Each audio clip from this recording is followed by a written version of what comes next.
Been a takeover me. It's been a takeover since I crossed over Kyrie.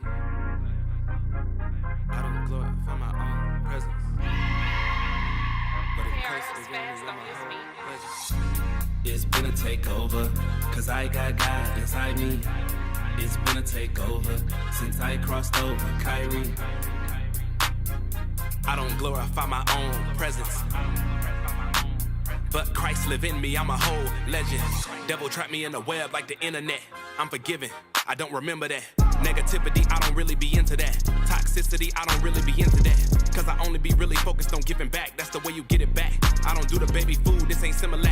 This that whole food that's gonna bring the spirit back. A lot of people fearing that cause they don't even wanna talk about it. How we read the word, but all we wanna do is doubt it. How we being lights if the dark overcrowded. We believe in Christ, but don't never wanna shout it. They gon' think it's mean, but we still gotta out it. They gon' want me off the scene, but I ain't worried about it. They got souls at stake. Nobody wanna give, everybody wanna take. Everybody wanna live, but nobody wanna wait. Nah, I don't even think we know what patience is. We don't wait long enough to take it in. Run away from God, but we chase the sins. Man, you can't glorify your own presence, but if Christ live in you, you a whole legend. It's been a takeover, cause I got God inside me. It's been a takeover since I crossed over Kyrie. Hold up, I don't glorify my own presence. Hold up, but Christ live in me, I'm a whole legend.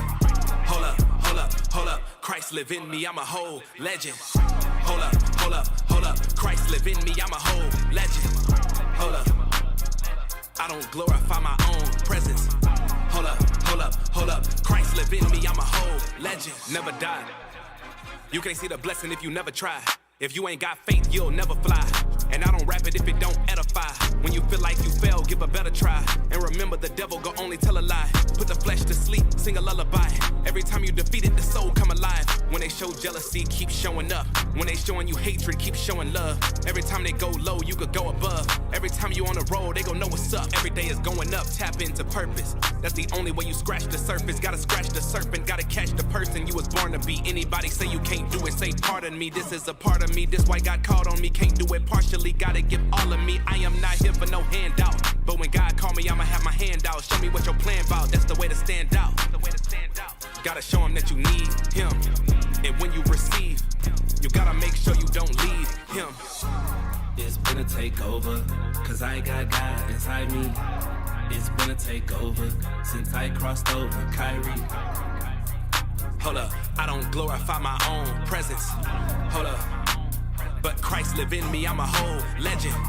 Hold up, hold up, hold up, Christ live in me, I'm a whole legend.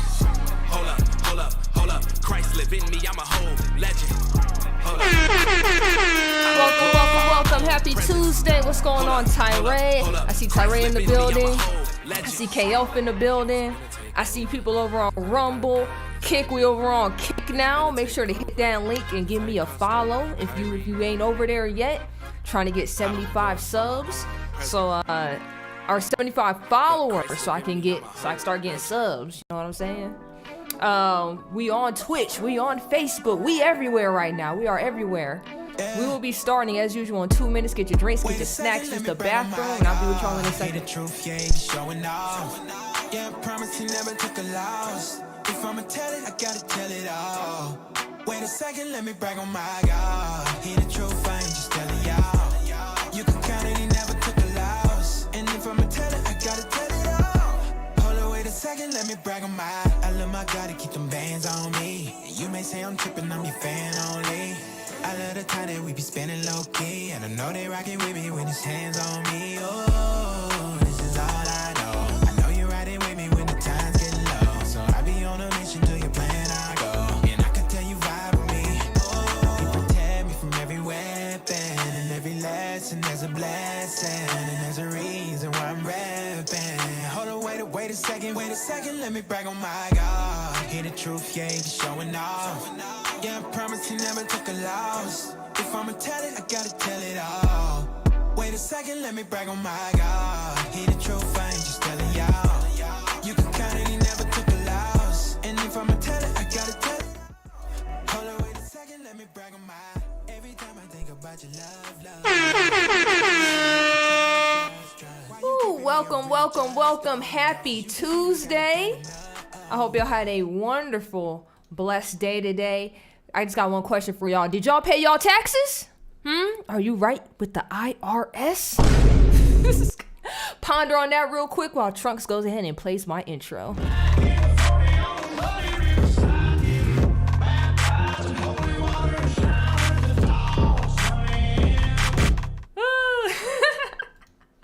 I had to say it, y'all. I had to say it because it's tax day. But I really do hope y'all are right with the IRS because those are the 3 letters of the alphabet you do not want to play with. But other than that, I hope y'all had a wonderful, blessed Tuesday. Welcome to everybody that's up in chat. I got some good videos. Y'all sent me a bunch of stuff today. So I have a lot of stuff to go over. Tyree said my taxes were filed back in February. Hey! That's what you're supposed to do. That's how it's supposed to be. That's how it's supposed to be. Let me tell y'all. Whoa, what was that? Technical stuff. My bad, y'all. But let me tell y'all, when I was a kid, my dad was notorious for doing everything on the very last day. I don't know how he functioned. I'm gonna be real with y'all. Because once I became an adult and started doing all that stuff, I'm like, bruh, you crazy. I'm like, Tyree, as soon as you give me my W-2s and we could file, we are filing. About to get all my money as soon as possible. That's how I want it. That FedNow stuff is messed up. Yes, we were definitely about to talk about it. I saw your message too, right before I hopped on here. So, what you said you just found out today. And you said it's not a lot of people on YouTube talking about the FedNow stuff. I noticed that the few channels that I did run across that did talk about it, them videos are gone. I already know that's YouTube being YouTube, right? There's a podcast I come across sometimes where basically I end up watching their whole segment on TikTok because they just kept getting pulled. It kept getting pulled. So what you're talking about is that, Nikki, welcome. You said nope. You didn't do your taxes? Is that why you saying nope? Or you? And also, you didn't say hi. You didn't say anything. Happy birthday, you know. Just coming in here.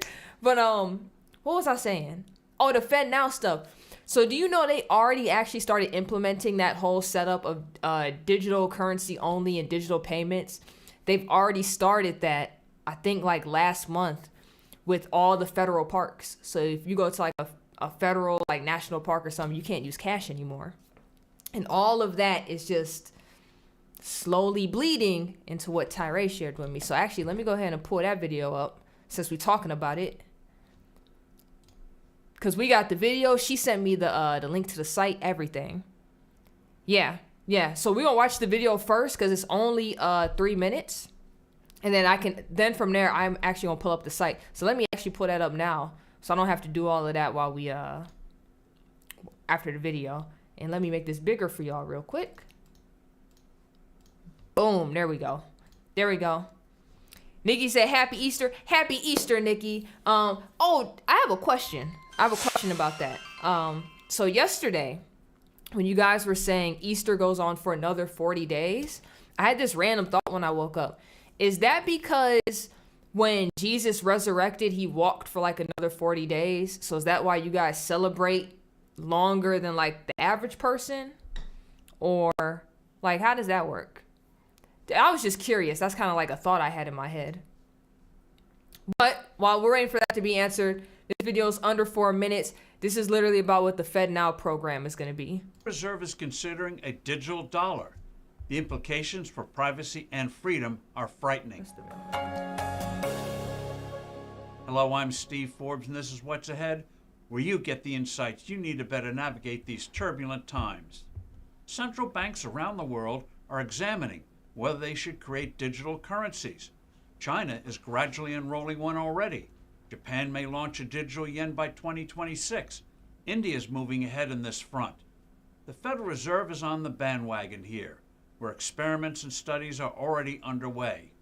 These moves to what is dubbed a central bank digital currency, CBDC, may sound like making sure financial institutions are keeping up to date and ensuring currency stability amid cryptos that are crashing in value, along with the sensational multi-billion-dollar collapse of crypto exchange FTX.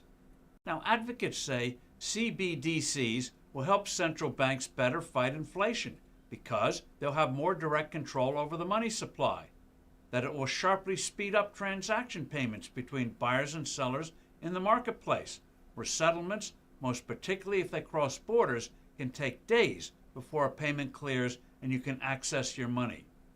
It will also help fight money laundering and keep rogue nations from evading sanctions. But central bank digital money is ominous. The downside of governments being able to track digitally every single product or service you buy and sell is chilling. This is where China's headed. India has been trying to reassure skeptics by declaring that transactions would stay, quote, largely anonymous, end quote. But government bureaucracies won't be able to resist the temptation. They'll always have excuses like fighting crime or combating tax cheating. CBDCs would give officials a powerful tool of control and manipulation. It would be an irresistible drug for central banks trying to direct the economy.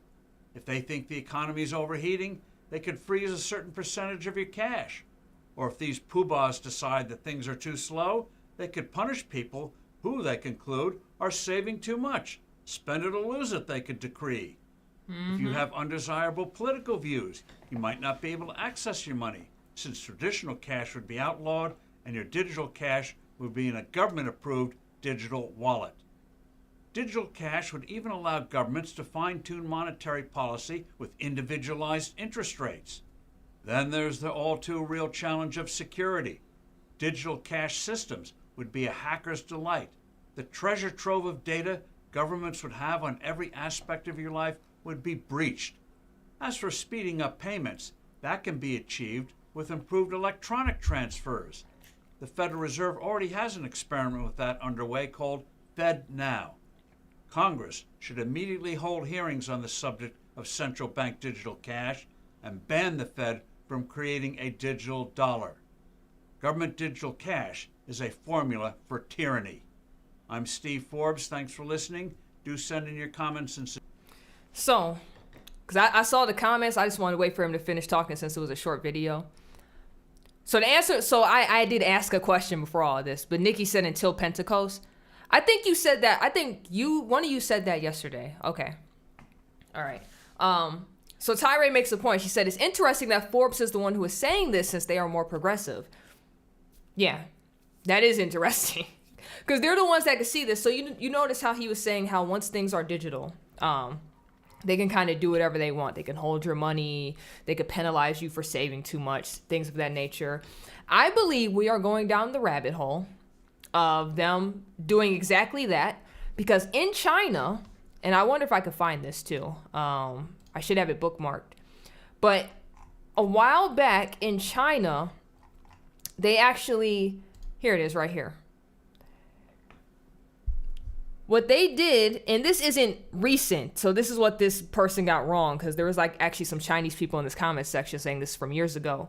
But they experimented with testing this out, and all this is that they linked your face to what was pretty much a like social networking type system, right? So for example, these people you see right here, he jaywalked. So they were able to see who it was. So they put his face and all the information on this public billboard. And it was like, hey, we just saw you. And they were fining people that way. Imagine, right? Because you already know China wanted to do the whole social credit system, right? There was a Black Mirror episode about this, which is wild too. Imagine the social credit score. Yeah. Imagine they pair that with the CBDC. They can do whatever they want with you. It will literally be that Black Mirror episode that came out. Literally.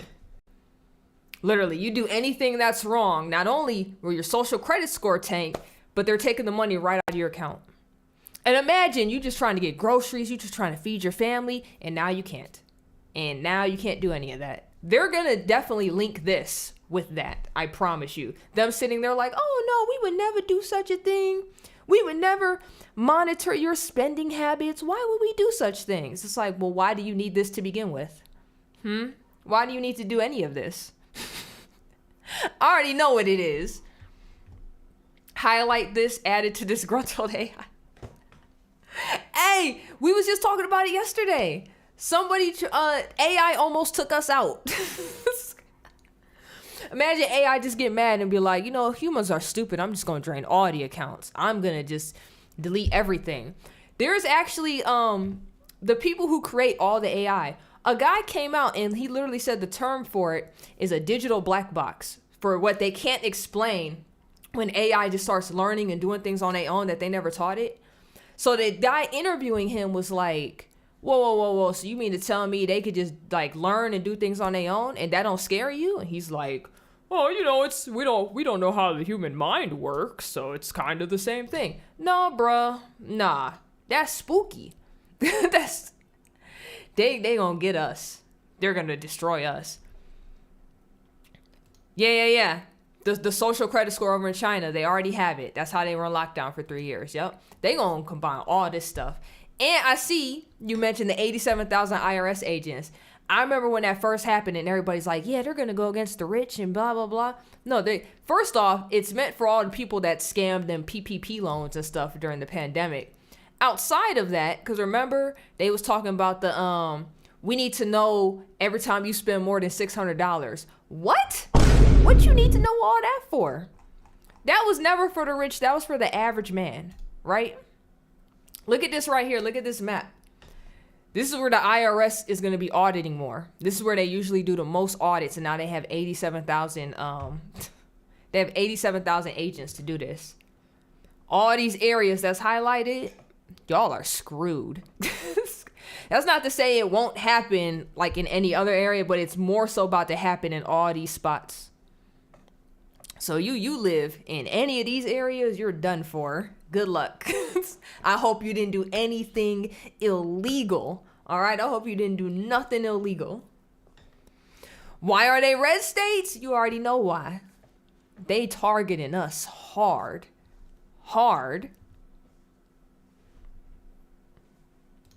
What's up, Tech Boy? What's going on?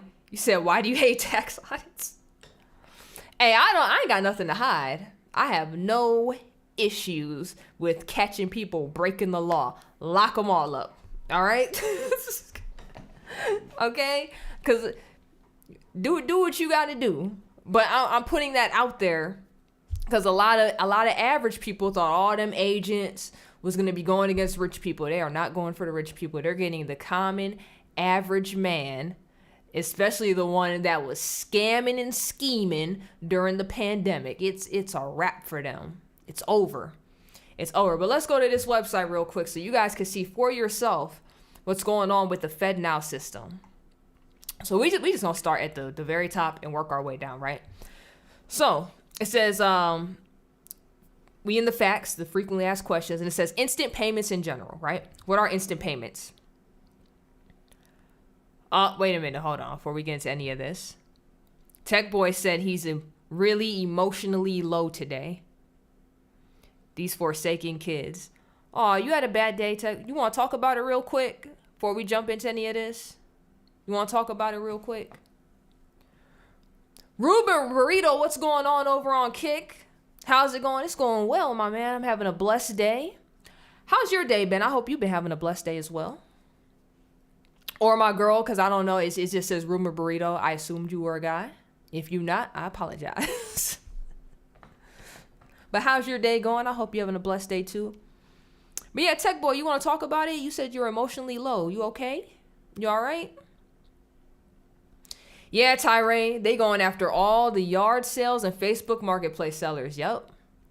If you thought you could just like sell off some stuff for some cold hard cash, hey, that's over. Them days are done with. Because you got to think about how many people sell on those platforms and they never pay their taxes. The government's like, oh, we're done with this. This is over. We're done. It's over. Dr. Blunt, oh, thank you. You say, yo, I like the stream. I left you a heart. Mind coming over and do the same? I will. When I have the time, I will go over and do the same, Dr. Bun. Thank you. I appreciate it. Matter of fact, let's see if I can just go from here real quick. I can't see it. All right, you know what? I hope I did it correctly, Doctor. And this is my first time using Kick. So we just gonna see. We gonna see if I did any of that correctly.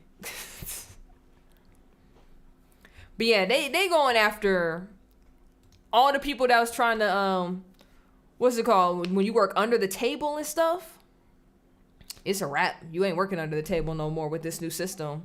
You're going to have to be accounted for. You're going to have to get a job or live off the government. You're going to have to do something where they can count it. Paper money, that's not going to be a thing too much longer moving forward. I promise you, probably by the time I die, if they work this however they want to work this, that's probably going to be a dead system by the time I die. You said I'm back, bruh. Tech boy, we was talking to you, bro. You said you had an emotionally low day. We was like, do you want to talk about it? And you going to pop back in here like, hey, I'm back.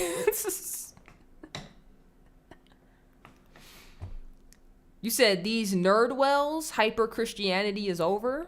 What are you hold on, what are you talking about, bro? What are you talking about? What's going on?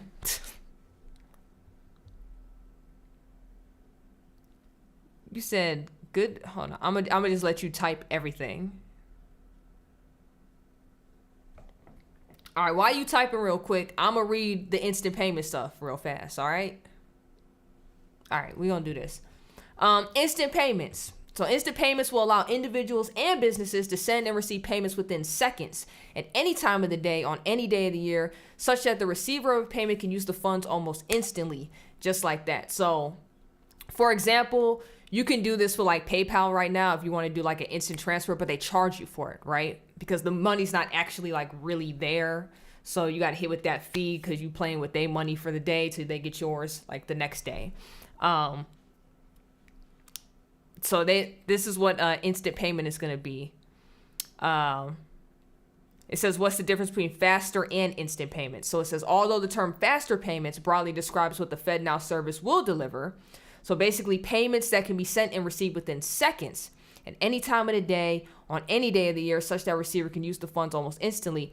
It can also apply to other improvements to payment speed, so like same day ACH. And then it talks about in the 2020 Federal Register notice, the Federal Reserve Board transitioned to using the term instant payments. So specifically, the board used the term instant payment to refer to a payment in which an end user receives funds in near real time and at any time, with immediate interbank settlement of the payment also having occurred. Haley Luya, what's going on? Happy Tuesday to you as well. Welcome to the stream. Welcome to the stream. All right, Tech Boy just went on the whole thing. He said these nerd wells, hyper Christianity is over, good for nothings, imagine lying to my face. Okay, Ted, what happened? What happened? What type of day did you have today? I keep saying you could talk about it and vent it out, just put it in the chat. You said I'm done? All right, bro, you know what? Just try to relax, chill out. Just try to have a chill, relaxed evening for the rest of the night. All right? Hey, uppercut grandma, don't be saying that. Don't be saying that, uppercut grandma. Don't be saying that.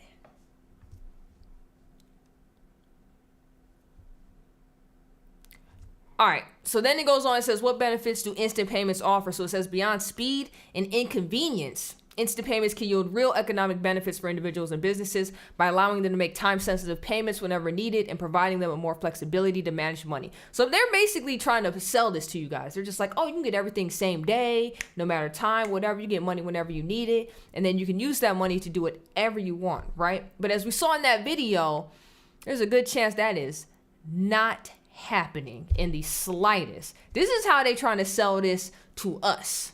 So we could just be like, oh, this sounds great. So we can just be cool with putting our money into their system, right?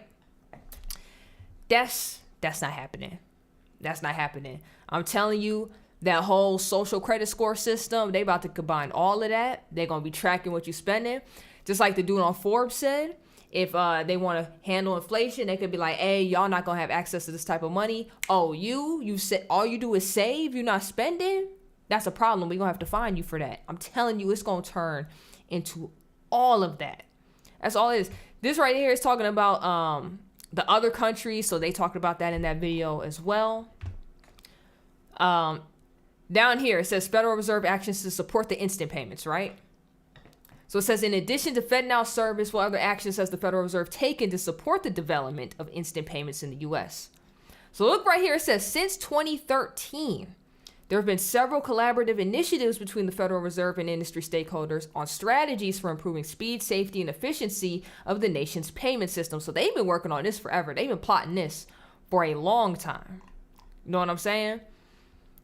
I'm telling you, it's not happening. It's not happening.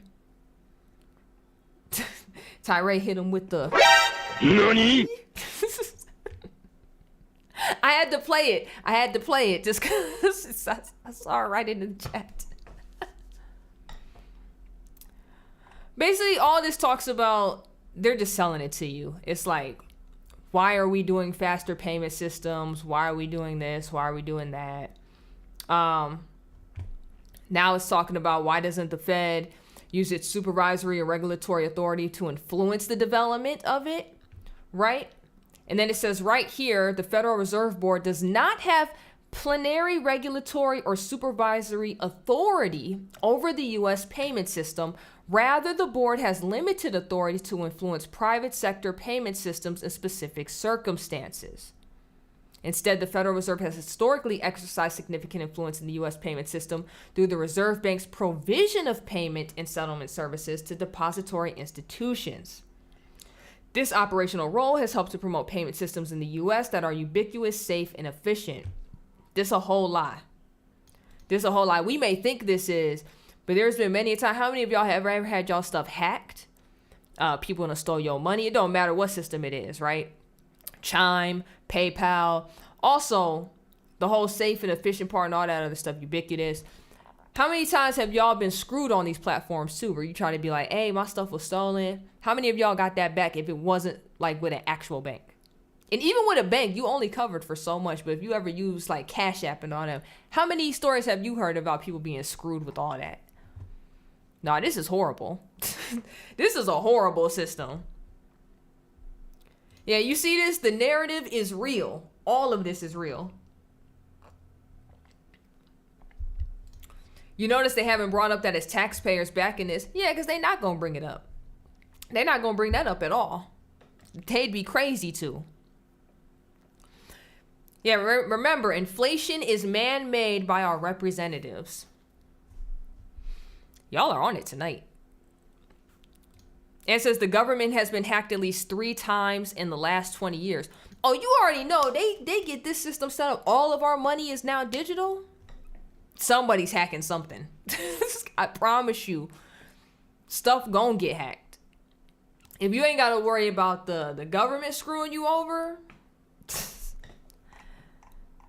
some computer programmer hack, whatever you want to call them, it's gonna happen. This whole system talks about how's it gonna make it safe? Why do they believe in developing this is important? All of this is stupid. All of this is stupid. If I was y'all, I would. It is crazy because most people are not going to do this, right? The average person that's just like, I don't care. That has nothing to do with me until it has something to do with them. But it's going to be too late at that point.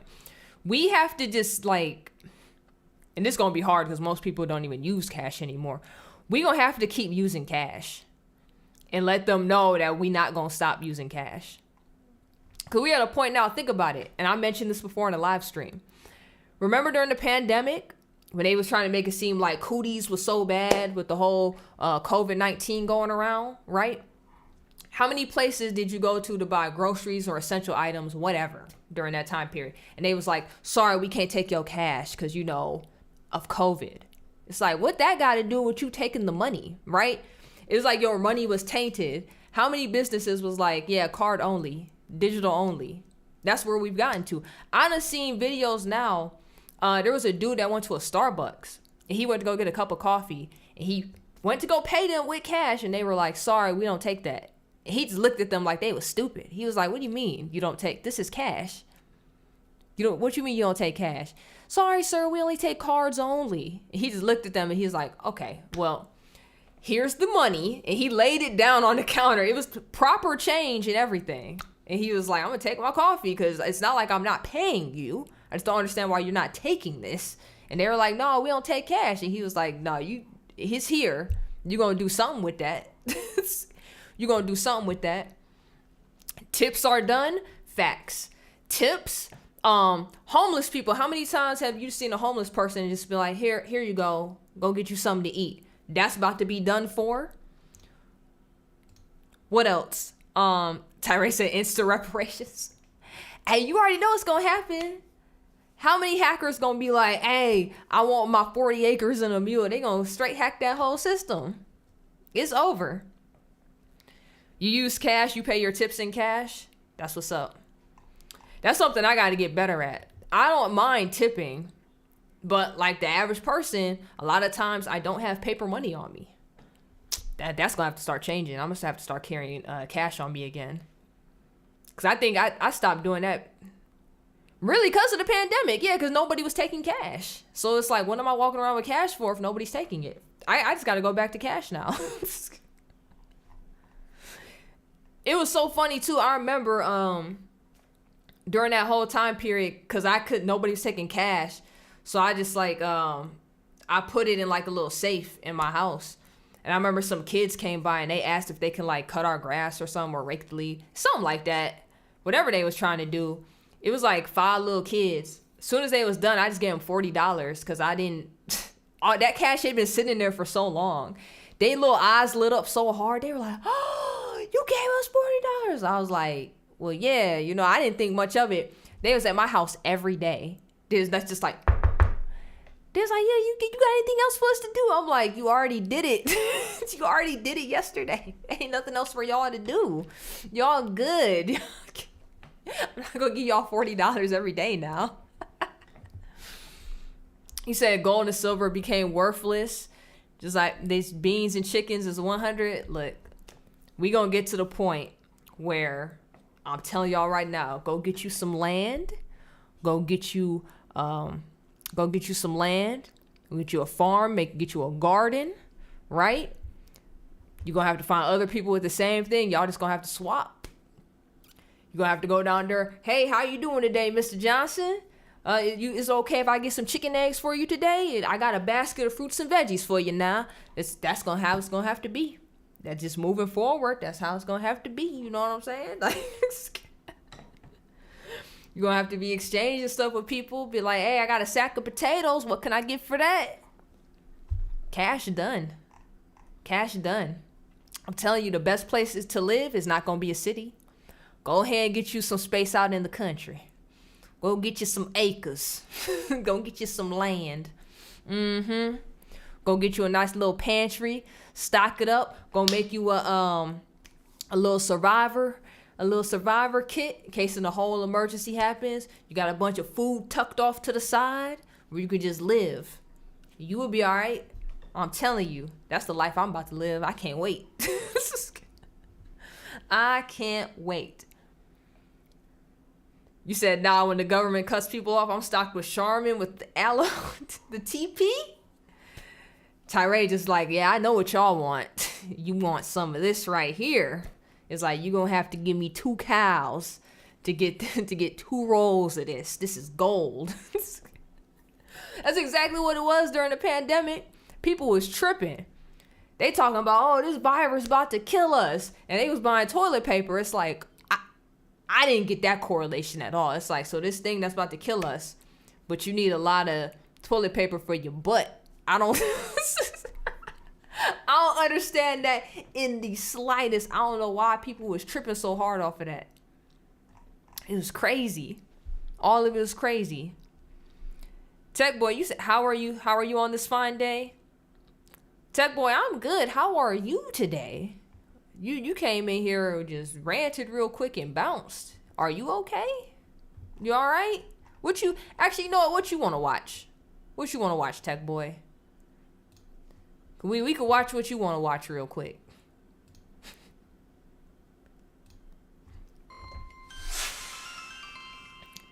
Is he here? I see him in the chat. He says, "How are you on this fine day?" Now, if he left again, I have no idea. You know, he'll leave and then come back like 10 minutes later talking about I'm back. But that's cool. I got other videos we could watch.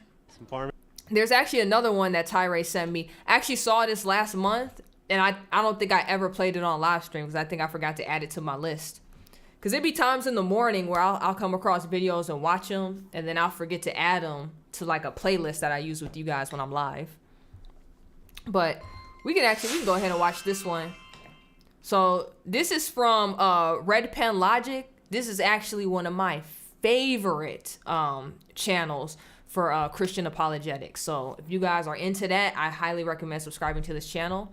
And the video is called Pro-Life Christian Gets Stumped by This Question. I see the sign here. It says God is pro-life. What does that mean? God is pro-life? Yeah. That's just what it means, yes. God created life. Didn't God kill everybody on earth except for Noah and some farm animals on an ark? I'm sorry. Didn't God kill everybody on earth?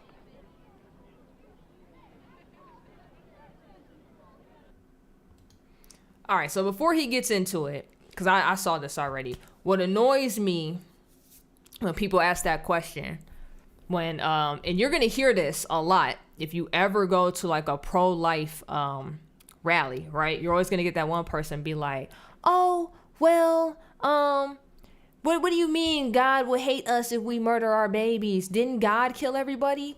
God could do whatever he wants. He made all of this." That'd be like if I made a painting at home and I just don't like it no more. I could destroy it, throw it away. It's my painting. I could do it. We are his creation. He can definitely do whatever he wants with us. And also, if that dude actually read the Bible, he would know why a lot of that destruction happened. It didn't just happen out of nowhere. God didn't just look at us and was like,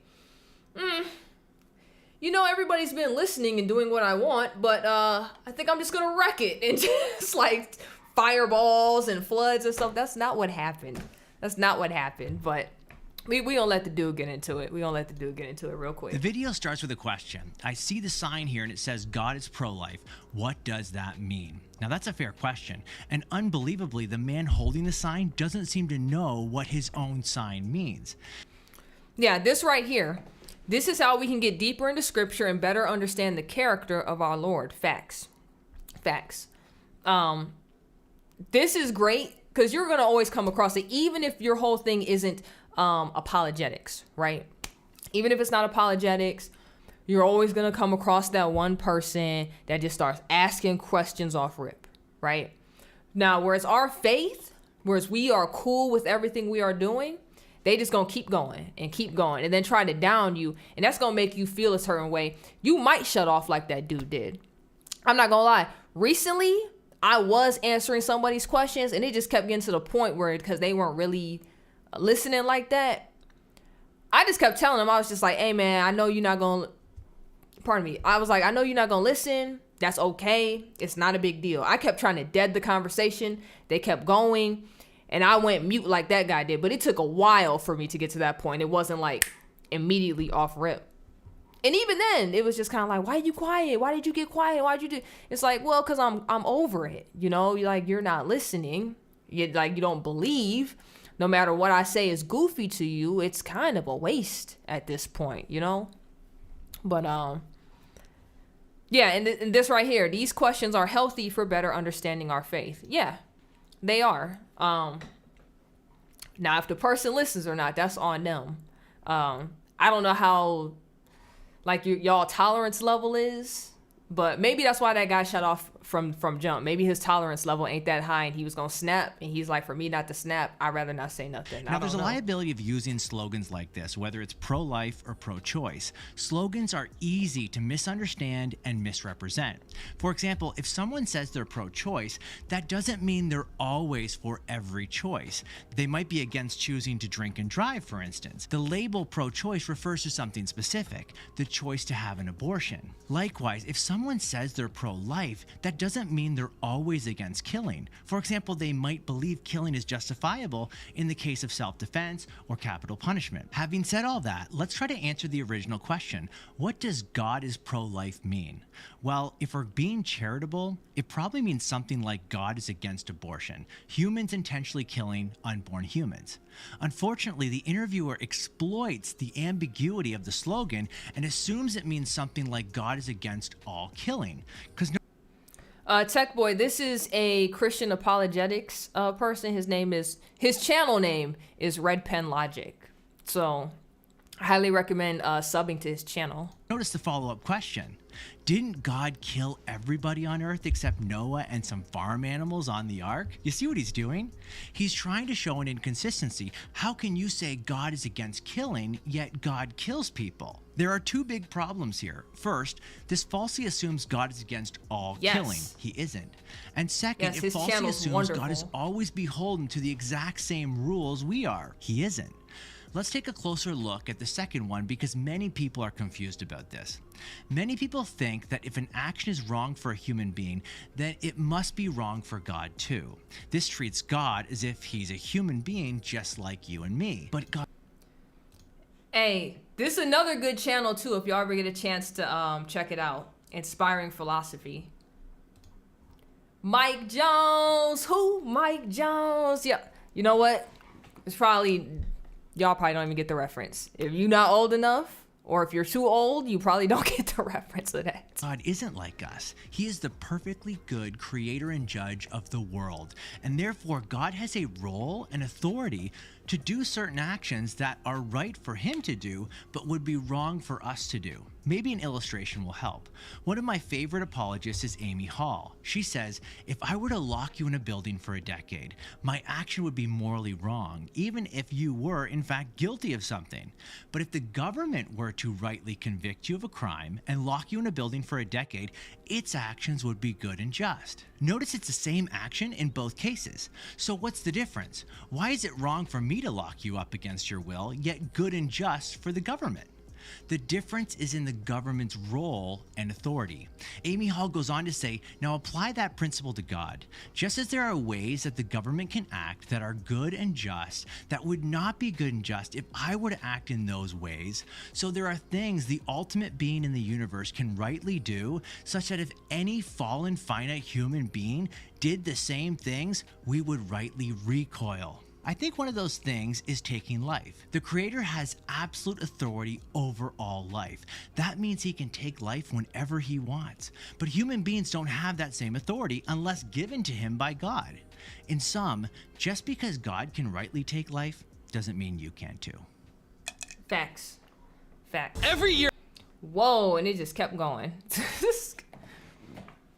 Oh, this is a good comment right here. You guys have helped introduce so many other Christian channels I would never run into. That's the whole purpose of like all of this. I'm glad we were able to do that for you, because that's basically the same. That's how I ran into a lot of channels, honestly. It's like me watching other Christian like channels and live streams. So I'm glad that worked. We're gonna do one more video from Red Pen Logic though, and this one actually came out today. And I did not watch this one, so I'm gonna be watching this for the first time with y'all. But it says the tree of knowledge of good and evil explained. And already we can tell what this is about to be. Look what her thing says. It says Christianity is a scam. And it says on today's episode of deconstructing and debunking Christianity. Go ahead and hold another L for me. Go ahead and hold another L for me. Because I already know this is about to be some crazy nonsense. On today's episode. And look at her name, the Afro Atheist. This is what's crazy to me. It's like, if you think it's such a scam, you don't care for it, why are you doing these videos? Why are you doing these videos? What's the point? Because you're not going to get to a believer with this. You just talking to other atheists at this point. All y'all about to just be like, yeah, I knew it. Yeah. Why she misquote everything? Of deconstructing and debunking Christianity. You said lots of people debunk scams. Is Christianity a scam, though? I guess according to her, because she's an atheist. But is Christianity a scam, though? This isn't like some MLM we're talking about. That's a whole different thing. Today's Sunday.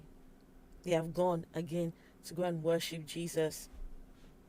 But let me tell you a story. Once upon a time, there was two people, a man and his woman. They had no clue what they were doing. They had no knowledge of what was good or what was bad. But the one who created them, who knew the difference between good and bad, decided to give them instructions, knowing that they had no knowledge what they were doing. And so I'm glad you got the reference. Okay. I should have did the phone number to see who really got the reference. These two, they carried on. But because they had no knowledge of good and evil, decided to do evil. The one who created them comes along and punishes them. That's how she views that story? These two who had no clue what they were doing to begin with. Okay, let's just stop the video there because this content creator... Yeah, bruh, hold on. She thinks they was just out doing whatever, messed up, and then God punished them? That's not how any of that worked. That's wild. Raises an interesting question. How can Adam and Eve be faulted for doing evil if they had no knowledge of good and evil? After all, they hadn't yet eaten from the tree of the knowledge of good and evil. It's a fair question, and there's some ambiguity about what is meant by the tree of the knowledge of good and evil. So what does it mean? Here are 3 thoughts, and let me know what you think in the comments. First, it can't mean Adam and Eve weren't aware of the difference between good and evil. Well, why not? Notice Eve is already discerning or evaluating good from bad in Genesis 3:6. It says, so the woman saw the tree was good for food and that it was a delight to the eyes. So she has at least some awareness that the tree is good and not bad. Furthermore, in chapter 2, God gives the command, you shall not eat. This is a command not to do something, a prohibition. But a prohibition assumes that they had some moral awareness. For example, it's good to obey the command and bad to disobey the command. The tree of the knowledge of good and evil must be more than intellectual information or knowledge about good and evil. Instead, the act of eating from the tree disobeys God's command and brings an experiential knowledge of good and evil that they didn't have before. So when this creator says they had no idea what they were doing, she's wrong. They knew they were disobeying God's command, and they did it anyway. Second, the phrase knowing good and evil appears a number of times in the Hebrew Bible. In each case, knowing or discerning good and evil seems to be linked with moral maturity or wisdom. For example, Solomon asked God for wisdom in 1 Kings 3. He says, I am but a little child, so give your servant a heart that listens to judge your people to discern between good and evil. Or speaking to the Israelite children in Deuteronomy 1:39, it says that they had no knowledge of good or evil. So knowing good and evil in the Hebrew Bible is a sign of moral maturity and wisdom. Before the fall, Adam and Eve are morally innocent and immature. This is where things get interesting. They saw that this particular tree could change all that. Eve says that the tree was to be desired to make one wise. This leads to the third point. Third, the tree of the knowledge of good and evil represents a pivotal choice. Either Adam and Eve are going to obey God and receive wisdom on God's terms, or they're going to disobey God and take wisdom on their terms. Proverbs 3:7 says, be not wise in your own eyes, fear the Lord and turn away from evil. A few chapters later, Proverbs 9:10 says the fear of the Lord is the beginning of wisdom. So there are those who fear God and those who don't. And those who fear God receive God's wisdom, and those who don't fear God become wise in their own eyes. So eating from the tree of the knowledge of good and evil isn't merely about some magical fruit which downloads moral knowledge. It's about fidelity to the creator and judge of the universe. Will they obey and learn to trust the only wise God, or will they disobey and become their own foolish gods? And that choice stands before all of us. Choose wisely. I love his videos. I love his videos. That was such a great breakdown. That's such a great breakdown of that. Also, we about to go to that page because I just need to know who else actually said that in the comment section. With the white sauce? No, you be quiet. We're not making food right now. What's it? It said it was the Afro Atheist. Here it is. Here it is. And they live right now. Hold on. Hold on. What y'all talking about? Why you live? If a person cannot go make a research and know if members of LGBTQ they can have kids, then that person is still living in the dark ages. Okay? The fact that they're talking about population and all that, please, you know, guys, how come they not showing their faces? Y'all scared? Why y'all not showing your faces? Africa will not be depopulated because there are still straight people out there, and the fact that you want that these gay people to be forced to be with a straight woman and live out their lives unhappily says a lot about you and your critical thinking. That woman is going to be unhappy and that man is going to be unhappy because they are living a lie, okay? Just for society to be accepting of them. Okay? That's disgusting. Let me address that with your moderator here. Justice. Shame on you. As for you, Lifestone, sir, I do not think that you did any research other than listening to podcasts and other people spew their hatred. You sound no better than a racist person that says that I have a black friend, but I don't think that they should be mixing and mingling with other white people. That's exactly is the equivalent to what you sound like. Okay? Right. Before you cut me off, I would like to ask you, since you have gay friends and you support them, right? What are you doing in your country to accept them into society? Are you voting? Are you fighting? Are you protesting? Are you speaking up for your friends? Look at KO. Like I said, I don't know what we jumped in, but this is hilarious. Need any of that. Because look at what Tech Boy said. You are a liar, like sir. I said, or I'm going to click on this one. He said some woke comedian said racist is a compliment. And we didn't have any issue total with anybody. Seriously. Okay, everyone, please. Limestone. No, that is what I've been saying. Hold on. Afro, please. Just bring, you know, like I'm getting irritated by this.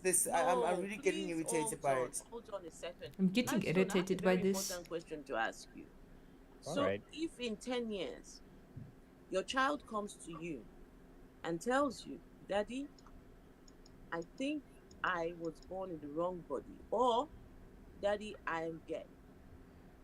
That's not about to happen in my house. I can tell you that right now. What will I do? Yes. Like I said from the beginning, I can't do anything about that. Are you religious? Will you fight? Will you fight? You are I like how the Christian? first thing they went to, are you religious? And he was like, nah.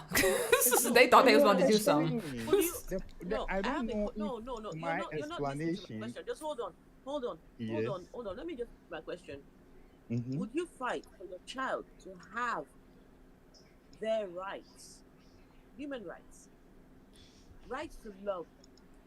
All right, I don't know what they're talking about. We gonna actually just go to the page because we hopped in the middle of something wild.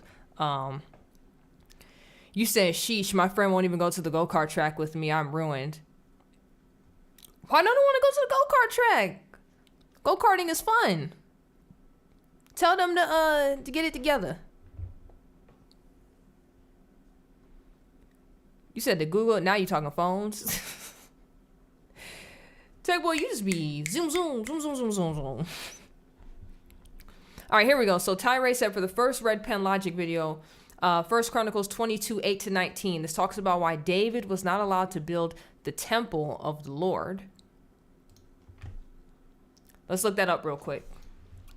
You said my life is depressing. Tech boy, you're just a teenager. That's really all you're going through right now.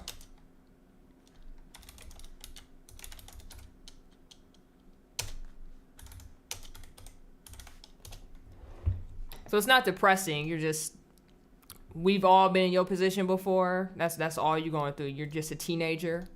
You think everything is like up here. In reality, it's not. But you're not gonna know that right now. You're not gonna figure that out until you actually get older. All right, you said 8-19.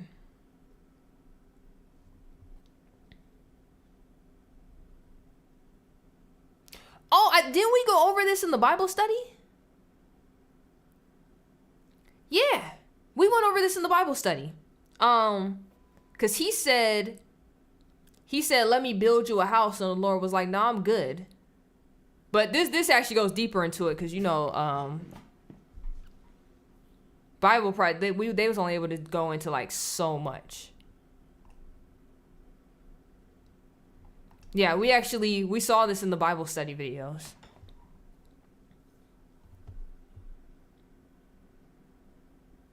I wish the kids wanted to do things with me. I mean, I get it, bro. Like I was like a nerd when I was in school, but when I tell you it's better when you're an adult, you have to trust me on this. You just gotta. It's hard. It's not like this about to be easy, but you just have to thug it out until you're 18. I promise you, it'll get better.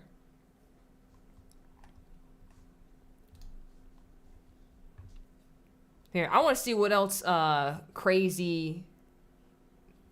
Look at this. It said how religion is destroying the African mind. This about to be some nonsense. My people, I'm back again. Talking about religion. Look at this. Christianity is detrimental to Africans. You don't even know what you're talking about right now. Then look how long this caption is. Which way, my fellow Africans, with this religion and Christianity of a thing, how are we worshiping carved images in this modern day? Our help will not come from caved images. Help and no one is coming from the skies. Get off and save yourself. You are the only solution to your problem. Oh, baby girl, you just don't know. You just don't know. You lost. It's crazy because you just need prayers. And it's just sad. Sad. Yeah, I was an outcast from the outcast, plus my mom passed away when I was 15 years old. Yeah. Tyray know too, tech boy. Like, Jasmine, what's going on? Welcome to the stream. We watched one of your videos yesterday. I was on you too. I was like, Jasmine, nowhere to be found. We up here watching her videos, and she ain't even in the live stream. Have a look at the following video. Emancipate yourselves from mental slavery. None but oh, so he's Catholic, because that's Mary. Have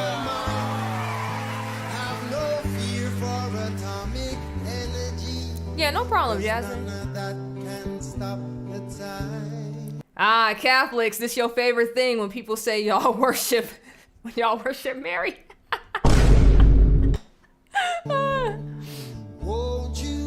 Did you see it? Oh. Can you help me understand? Violated? Yo! She's crazy. She's mad. She said Mary is the one violated by the Spirit. Yo! That's blasphemous. That's insane. These are Catholic people. Catholics worship the so-called... What? What did she say? She said she was unavailable for God because she was engaged to Joseph. Then it says your God cheated on Joseph and inserted himself inside Madame. Yo, has she never read a Bible? Did she really think God had sex with Mary? Like, what do we... This is straight blasphemous. Mother of Jesus. the one that was violated by the ghost. This lady was engaged to be married. She was unavailable for God. But your God cheated on Joseph and inserted himself inside Madame Mary. And you all worship this lady that was treated so just... She called God a ghost. Did you see that? It was like, virgins don't get pregnant by ghosts. Like,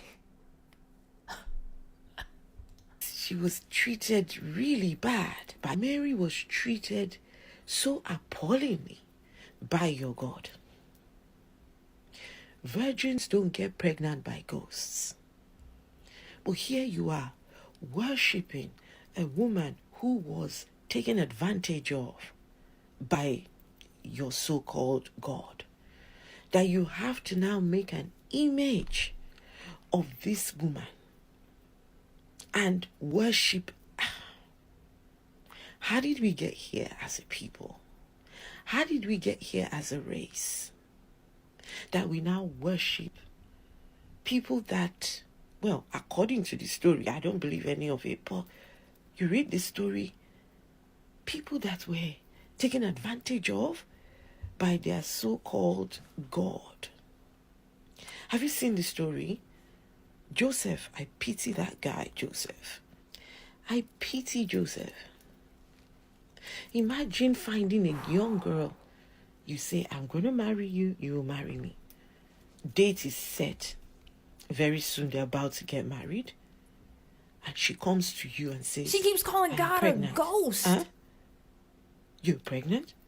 From where? How? I never had sex with you. She says, oh, I was impregnated by a ghost. Why she keep calling him a ghost? Did not have the decency to seek Joseph's consent or permission beforehand, before inserting his baby inside her. Even after he had found out that she was pregnant and was deciding to chase her away, God could not even have the decency to face him face to face, to talk to him. He had to send one teeny weeny angel to go in his dream. That is the height of disrespect for a man. I thought the man is the head of the home. I thought the man is the authority over the woman.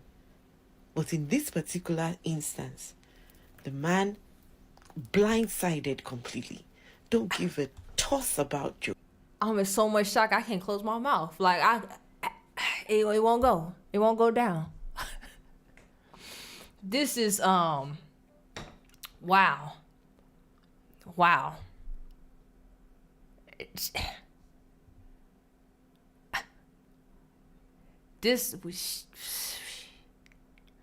We need to pray for her. We need to pray for her. I don't know what none of this is. She's crazy. Look at this. Professional anti-God grifter. Seriously, the efforts. Yeah, she God created our genetics and gave all of us free will to say what we will. Facts. Wow, these people are so perverted and obsessed with sex that they could even think this stuff up. This has to be a presence of a demon in her soul. It has to be. It has to be. This is wild. I've never heard somebody speak on a story like this before. Even from an atheist point of view, I've never heard of this. This is wild. Does she mean the Holy Ghost? I don't know. No, because she keeps saying God. But she keeps calling God a ghost. I don't know. Yeah. Pray for this lady. Pray for her. She just sounds crazy. And then leading people astray. Look at the comments. This one says, I wasn't even aware of that. I thought the Holy Ghost miraculously impregnated Mary. I actually believe she got pregnant magically. Yo. It's like, no, bro, this person leading you astray. They leading you astray. Don't listen to her. Don't listen to her. This atheist person, they brain dead. Look at this. This is the only one that makes sense. Madam, you always talk about Christianity. Believe what you believe. Facts. If you think it's so wrong, why you speak on it so much? You have your whole page is devoted to why you don't like it. You know what that leads me to believe? You really do like it. You just wait. You this close to just becoming a Christian.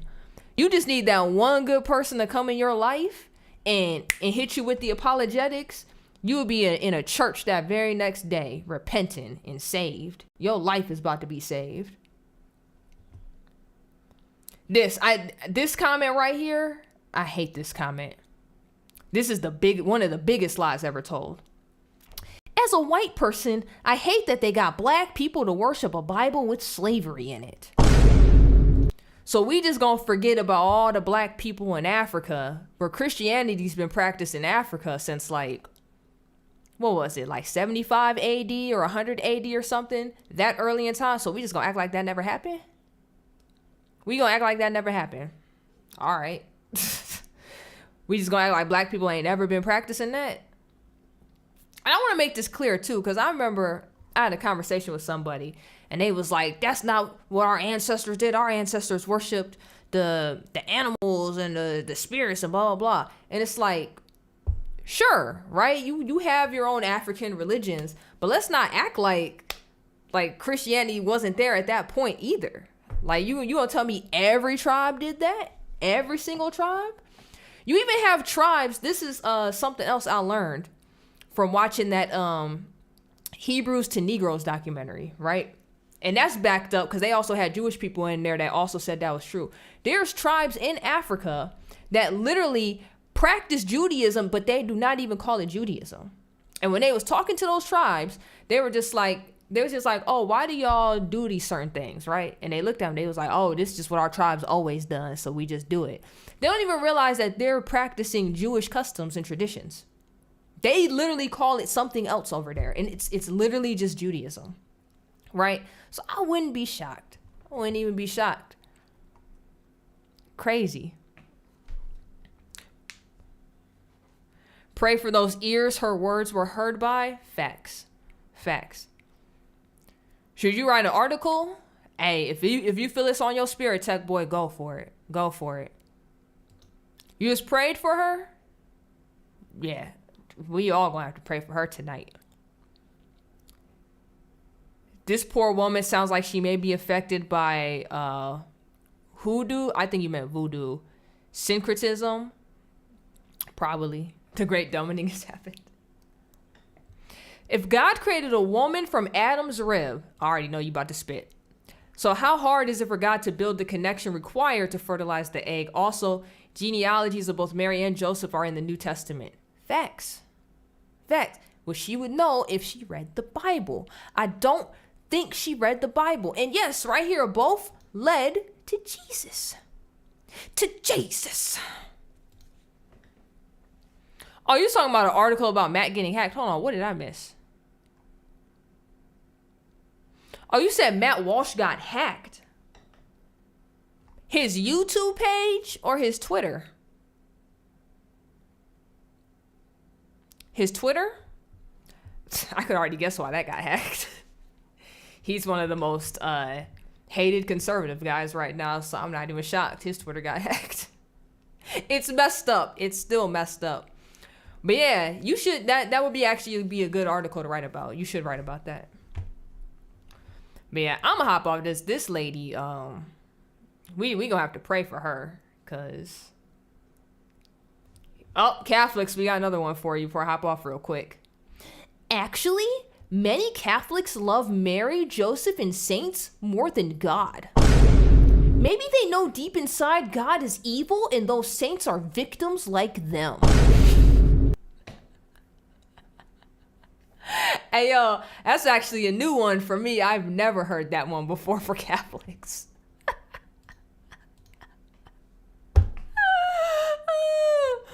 I've never heard that one for Catholics. Oh, man. Okay. Well, I got another video for y'all. I know every Catholic watches just probably like, it's another idiot. All right. Anywho, moving on. I actually saw this earlier today and I wanted to share this with y'all. So this is the mayor of New York City, and he just declared war on meat and dairy. And I want y'all to see how he stutters his way through it. This sounds like somebody wrote this whole press conference for him, and he's just getting along to get along, going with the flow, got paid to say this. All this is about to be messed up. 1 in every 5 metric tons of carbon dioxide our city emits comes from food. But all food is not created Lies. equal. Lies. The vast majority of food that is contributing to our emission crises lies in meat and dairy products. We already know that a plant-powered diet is better for your physical and mental health, and I am living proof of that. But the reality is that thanks to this new inventory, we're finding out it is better for the planet. 1 in every 5 metric tons of carbon. You said, is he lactose intolerant? I don't know what he is, but he stuttered his way through that. So his whole big thing is, because you already know, the World Economic Forum, they want y'all to eat that fake meat that Bill Gates is growing, because he buying up all the farmland just to make fake meat in labs and push it onto us, which is crazy, right? And then they talking about it's safe to eat bugs. It is not safe to eat bugs. And now they're trying to say the carbon footprint in New York City. Think about what he just said. That's how stupid he sounded. The carbon footprint is big in New York City because of the production of meat and dairy there. Not the pollution from the factories, the cars, the airports, and all that other jazz. Nah, meat and dairy. That's where it's coming from. Stupid. Super stupid. It's so funny because there's actually already been many videos that's already debunked this, right? You'll get vegans, this like super crazy ones, that'd be like, we need to stop eating the animals and blah, blah, blah. If we stop eating the animals, that's going to cause to an overpopulation of animals, which is going to screw us over as humans, right? So then they were just like, well, no, the carbon footprint on an animal is like this big. It does nothing compared to cars and airplanes. It does nothing. And then we already know airplanes, because that's really where it's at, right? This is how they travel. They travel by their private jets and stuff. It takes 200 cars, I think, for their lifetime. A lifetime of driving them around, of just driving 200 cars nonstop, is equivalent to like one airplane trip. But nah, it's too many animals and the production of them and getting dairy. It's stupid. Stupid. Soylent Green is where we are going. Yup. Wouldn't even be shocked. I would not even be shocked if that's the way we going. Those dang 4 New York homesteader families and their pollution. Facts. God created the world for us to enjoy and to use. If he knew, think about this, if God was like, oh yeah, the animals are going to kill you because of their pollution and carbon footprint, he wouldn't have gave it to us. He would have been, as many times as he done wreck things and killed, he would have got rid of it. You said Planet Warriors are after rice now. Not joking. They better not be taking my rice away. I needs that. I needs my rice.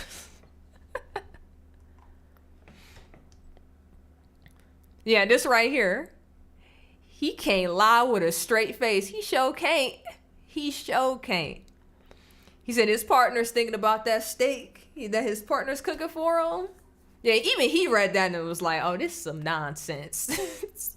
What y'all got me up here saying? They probably just like, we gonna give you another 250,000, Mayor. Oh yeah, okay, I'll read whatever you want me to read. I say whatever. He said, meanwhile, buffaloes used to have 100 million in the Midwest. That's another thing people don't understand.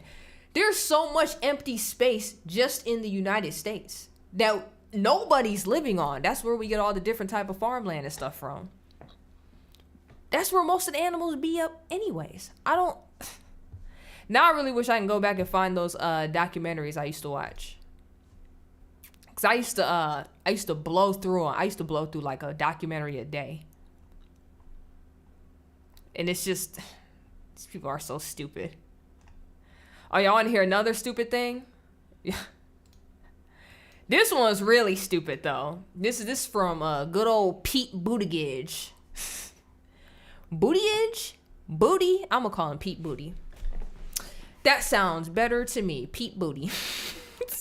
Because he's just booty at his job anyways. You said bison is so tasty? Oh, bison is wonderful. I'm glad y'all got some adventurous taste buds.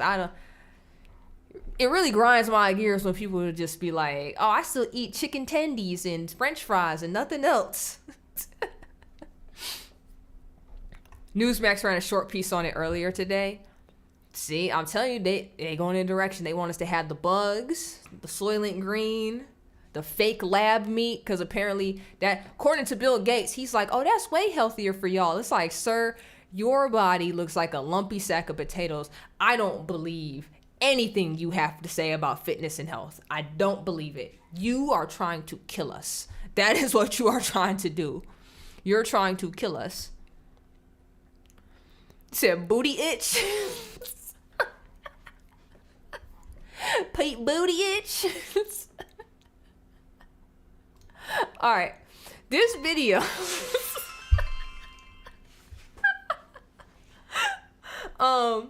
He's basically about to tell Al Sharpton that it's more dangerous for black people to drive because we get in more car accidents because we black. I swear on everything. I swear on everything. Look up the movie Nefarious. Look, I already know it's a horror movie. You're not about to get me today. No, you're not. You're not about to get me. We've got a crisis when it comes to roadway fatalities in America. We lose about 40,000 people every year. It's a level that's comparable to gun violence. Look at this statistic he put down here. Black and American Indian people are disproportionately impacted by traffic crashes. So if you're a minority, it's just more dangerous for us to drive because apparently the roadway is like, is this a black person above me? Yeah, and it just like it just jumps the car up and kills them.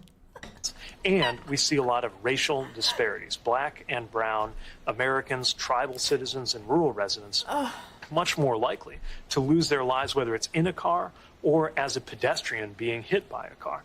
There are a lot of reasons related to discrimination, related to even the ways that roads are designed and built. Who has access to a safe street design that's got crosswalks and good lighting? Who doesn't have that access? That can drive disparities, and we have a responsibility to act on that. We've got to. So now it's discrimination. Now you got to do with racial prejudices and whatnot. Driving your car outside. I tell you, these people, they're the ones in office. They getting paid. They getting paid. I just think about all the times where it's like, you know what? I could have just lied so hard for money. Never did it. My morals and values wouldn't let me. But you know.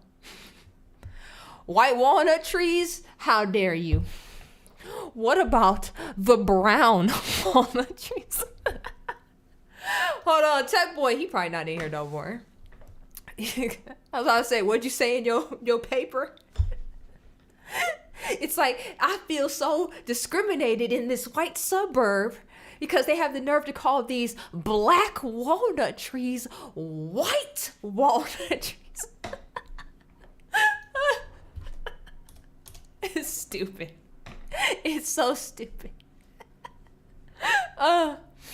Okay. All right. You said look up Keith Nestor's review of it. You should see it. You not tricking me to seeing a horror movie. I'm not doing it. I'll look up this review though.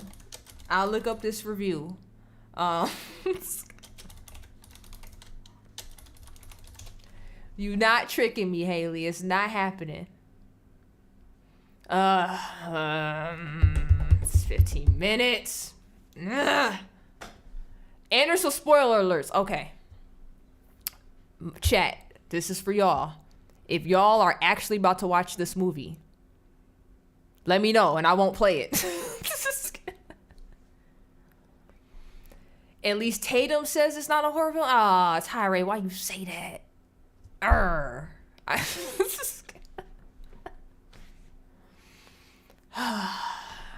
right, I'll play. Hey friends, this All right. is Keith Nestor. I have never done a movie review before, but I just had to tell you about this movie, Nefarious. Nefarious is a... You've never done a movie review. Didn't you have Father Stu up here? Hold on. Yeah, sir. This is from 11 months ago. It says my thoughts on Father Stu. Ain't that a movie review? Because wasn't that a movie?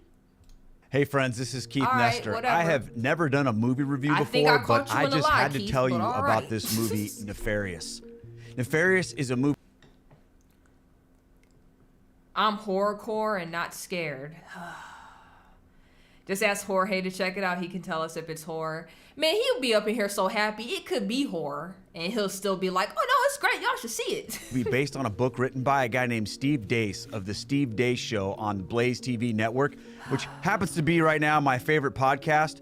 And Steve wrote a book called A Nefarious Plot, which led ultimately to this movie. Steve is a very bold man of faith, and I don't know for sure where he goes to church, but he's a Protestant guy who is joined on his podcast by a strong Catholic guy named Todd Erzin, and then their producer and also contributor is another Protestant guy named Aaron McIntyre. And they have a lot of incredible conversations and discussion about the faith, and it's my favorite podcast to listen to. And plus, they're Iowa boys, so there's a lot of familiar things to me.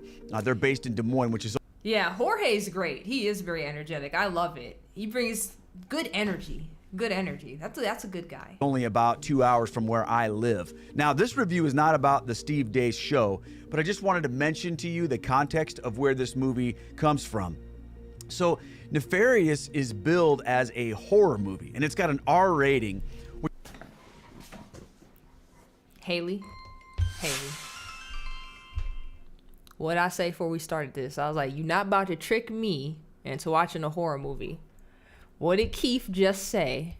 This is billed as a horror movie. You not about to get me. Look what KF wrote. Busted. You watched this and you forgot he said that. I'ma finish watching this. I just want you to know, you're not tricking me to watch this movie. You're not tricking me to watch this movie. Which I think is a bad characterization. There are some intense scenes, no doubt, but there is literally no sexual content or profanity, and I would absolutely take a teenager to see this. Some people are like, well, I don't want to go because it looks scary. Well, my wife, Estelle, she can't handle any type of horror, and she was okay. Now, Nefarious starred... My cat was yelling. He's yelling at me. It is neat that as you rebuild, you got peeps that are good information from different perspectives. Yeah, it is really cool. It is really cool. I like it. I like the fact that we all just randomly found each other, and I get like good info from all of y'all. And I get all my homework from all of y'all too. Look at the face. Look at the face. Look at the face. You look at this face next to this little smiley one right here. She had the smiley face at first. Yeah, you should watch Nefarious. Then he said it's a horror movie, and then got this one. Stars Sean Patrick Flannery and Jordan Belfi, and is set in a prison where a serial killer named Edward is about to be executed that evening. And a psychiatric evaluation is necessary to prove that he's sane before the execution can proceed. So the doctor named James Martin... Pause. Why do you even care if he's sane in the mind if you're about to execute him? Who cares? You're obviously executing this guy for a reason. Why does that matter? Why does that... No randomness. God does not do coincidence. is brought in to question him, and their dialogue comprises the vast majority of this film. Take a look at the trailer. You said watch the trailer. He about to play it.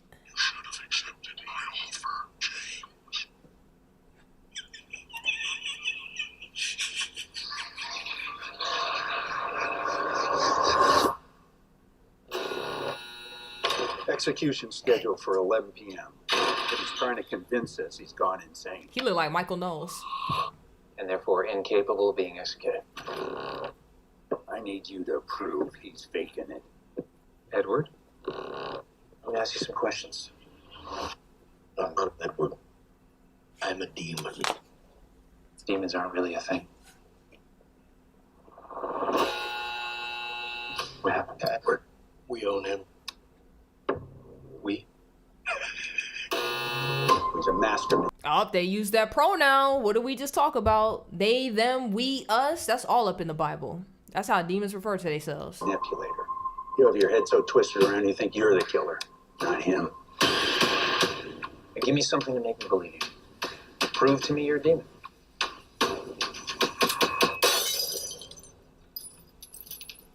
Probably just a coincidence. That's a crazy thing to say. Prove to me you I'm not about to say it out loud in my house, but that's a crazy thing to ask anybody. First off, I don't care if you are or aren't. I couldn't have that job. They'd have been like, saying, we need you to go down here and make sure this person is not faking it because we got to kill them tonight. I'm like, nah, I'm good. Just take them out. What they do? Are they a psychopath? Yeah, they probably should go. Go ahead and get them out. I want to talk to the real Edward. Makes me do bad things. Can't stop him. I need you to see something. You got a fan.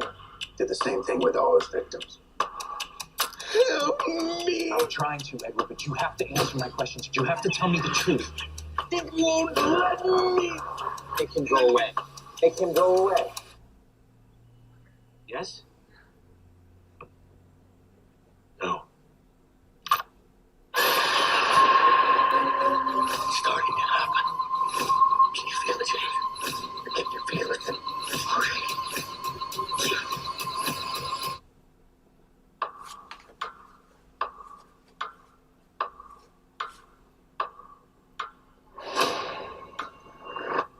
I think it's time we tell you exactly what it is that we'd like you to do.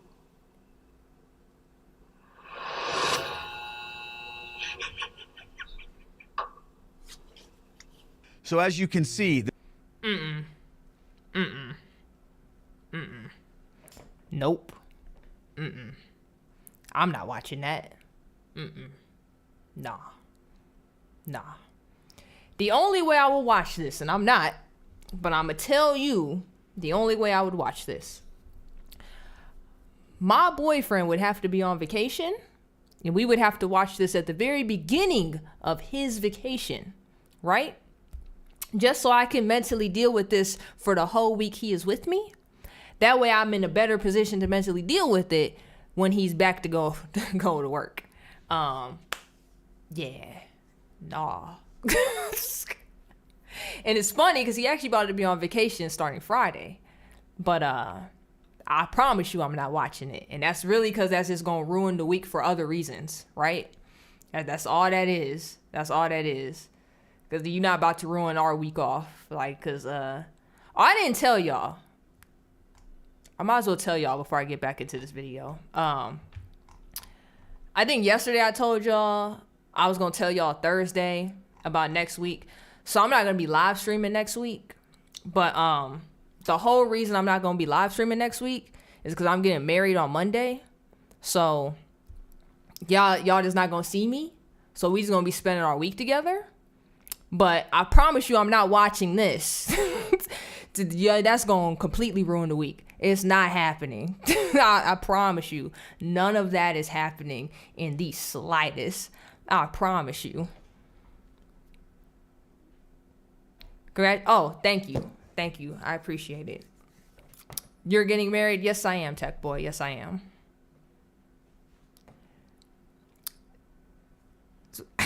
I was about to read the other comments, but now all of y'all, now y'all keep throwing the congrats in there.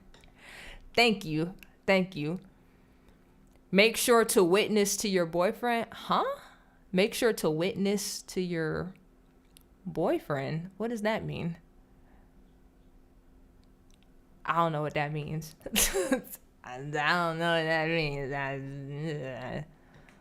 But sure, I guess. Tell him about Jesus. Oh, that's what you mean. So, funny story.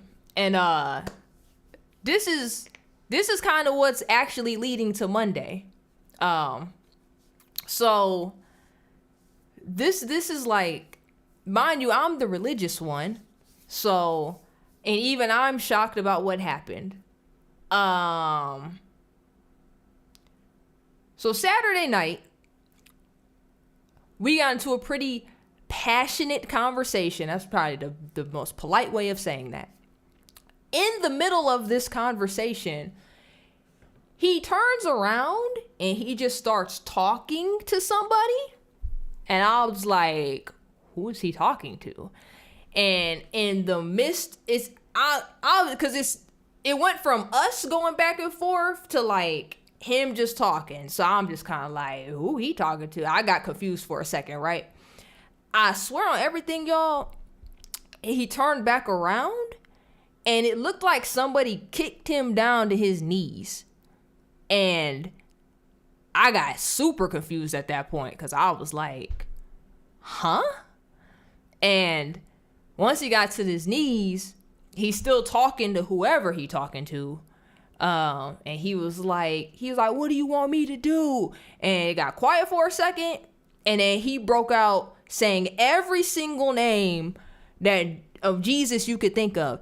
Even the Hebrew. I don't even know how to properly hit the Hebrew version of Jesus' name. You know how you hear, what is it, like when Black Hebrew Israelites or somebody, they be like, they be saying Yeshua I don't even know how to hit it, right? And I'm the religious one. Mind you, this dude is an unbeliever.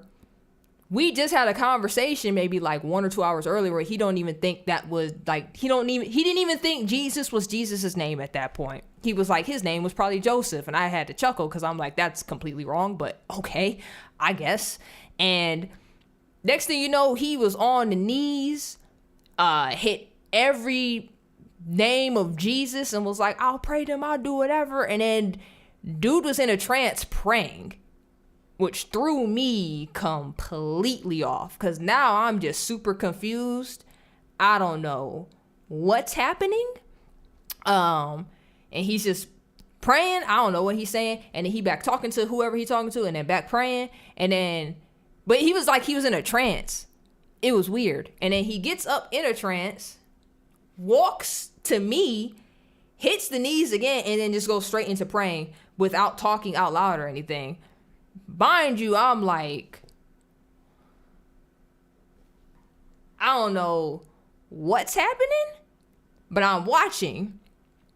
Once he's done, his eyes opened and he hit back to like, he fell backwards to the wall and he just like, then he closed his eyes and opened them back up and it just looked like he wasn't in whatever anymore. And he was just like, he looked at it like where he started at. He looked where he was now. And then he looked at me. And I'm looking at him like, because I don't know what any of that was. And then he was like, I don't know who I just talked to. He was like, but we need to get married like now. Like right now, like today, we need to get married. And I'm just like, huh? And he was like, yeah, we like right now. I'm gonna tell y'all something in that house. No, I don't think so. The whole reason at first when he was just broke out talking to whoever, 3 things did cross my mind because I was like, either it's a demon, an angel, or God. It's the only 3 things that can be happening right now, which I was also confused by because this dude don't believe in none of that. The kick to the ground, the praying to Jesus and hitting all the names, I was like, ain't no demon gonna have you doing all that. That's kind of the opposite. You know what I'm saying? So I'm like, I think an angel was kind of just like, get it together or something. That's my personal take on it. But I know, I'm telling the story. I heard my cat meow. So he like, after, you know, getting his bearings together or whatever, he gets up, he goes in the living room. I hear him cut his laptop on. And I'm just still kind of in the back like, huh.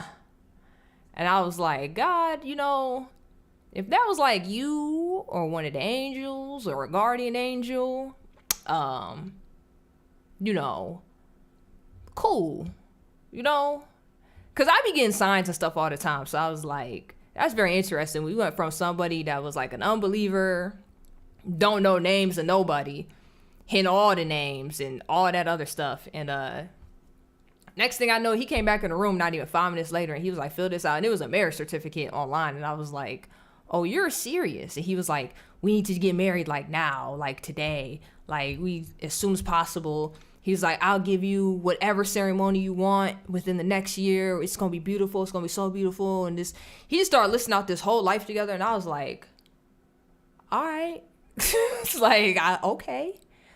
I was like, this is the most unconventional way I've ever could see any of this going. But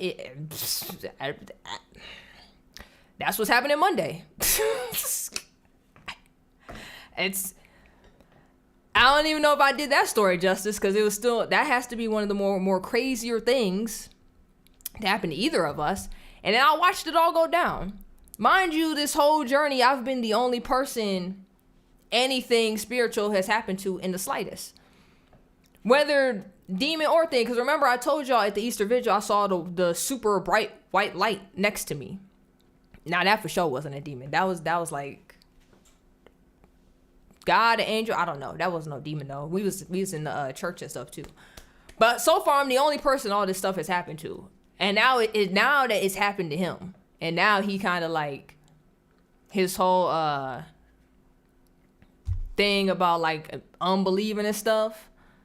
Cause he had said earlier that day too, when we were talking, he was just like, I'm not gonna believe anything unless something comes down and smacks me in the face. And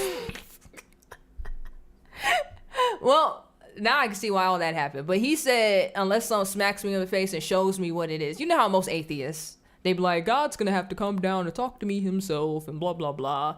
And it's like, well, you got your wish like 2 hours later. Like, you got your wish, kicked you straight to your knees and had you praying to God. That's exactly what happened. They was like, oh, you're not gonna believe? Get down. Get on the ground. Get on the ground. It's like, pray to God. That's literally what happens. Kind of funny looking at it from that angle, but in the moment, when I tell you, I was just kind of like, I didn't know what was popping off. And it was funny because I was next to the holy water too, so I'm just kind of like, whatever direction this goes in. I was like, whatever direction I think this will go, we just gonna blop blop. And Angel smacked him in the face. Yeah. I mean, I don't think it kicked him in his knees. It kicked him straight to the ground.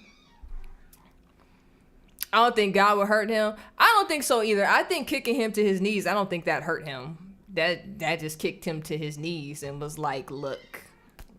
They probably was like, look, you've said some blasphemous things today, so let's get this correct, sir, and let's get your life together. Hey, yeah, that's probably what happened. The guardian angel was like, look, we not gonna take this talk no more. All right, like, sir, we gon', you know what I'm saying? Let me have a word with you, young man. Hey, Gnumo, I apologize if I butchered your name, but hey, we back. We back. Welcome to the stream.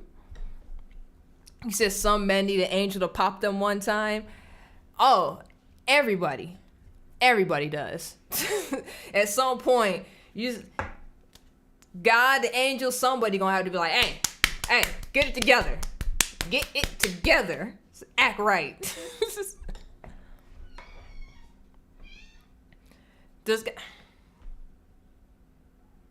You realize I can hear you, bro. You realize that. And that doesn't change the fact that you not coming back here. He's like, I want to tell the story too. I was there.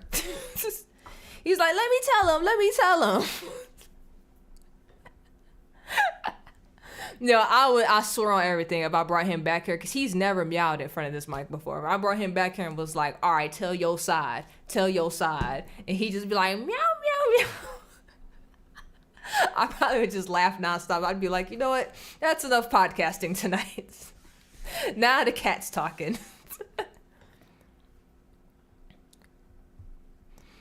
Plus, your husband-to-be realized he had an angel, so he recognizes God's gifts. That's a good point. That's a good point. Because he did say earlier in that day, to believe any of this, he was going to have to be like I said, in typical atheist fashion, they're going to have to come down and talk to me or smack me or something in the face. That's the only way I'll ever believe any of this. Okay. Well, it happened. That must have been a crazy talking to, because that was wild. I've never seen that before. My man's got straight up and was like, we need to get married right now, today, ASAP, expeditiously. And it's like, it was Saturday night. I'm looking at him like he crazy. I'm like, it's like 10 o'clock on a Saturday. Ain't nobody getting married. What, you about to just, even if to road trip to Vegas from where I live, that's not even possible. That would have never made sense or worked. It's like, that can't happen. This isn't a thing. What are you talking about? My man came right back in the room. Here, fill out this marriage certificate. We got to make it official. We got to go pick it up. We got to get married. We got to go. It was funny. I know. Yeah, crazy, right? Yeah, crazy. Let me just grab him, because he ain't gonna shut up. He not about to shut up.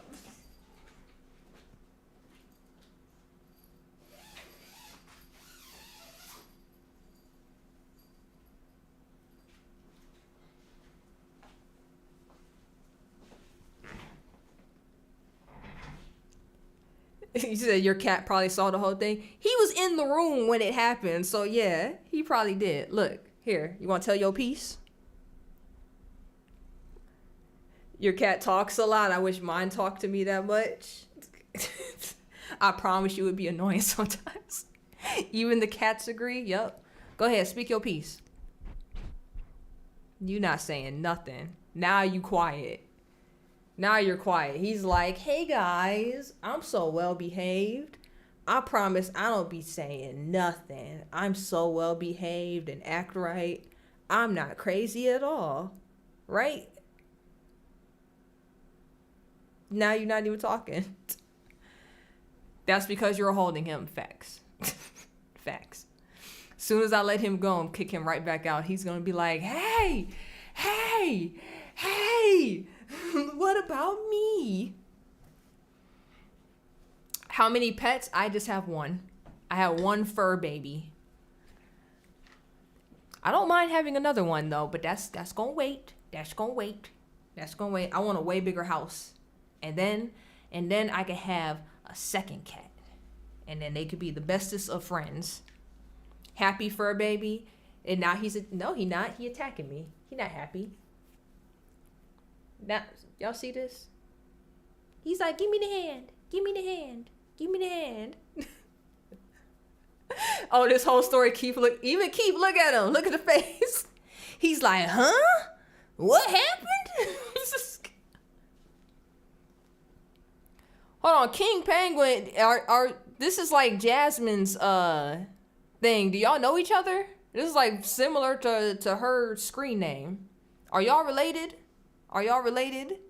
King Penguin? All right. You can get kicked back out now. Now that you're done. Thank you. Because Because all you want to do is fight.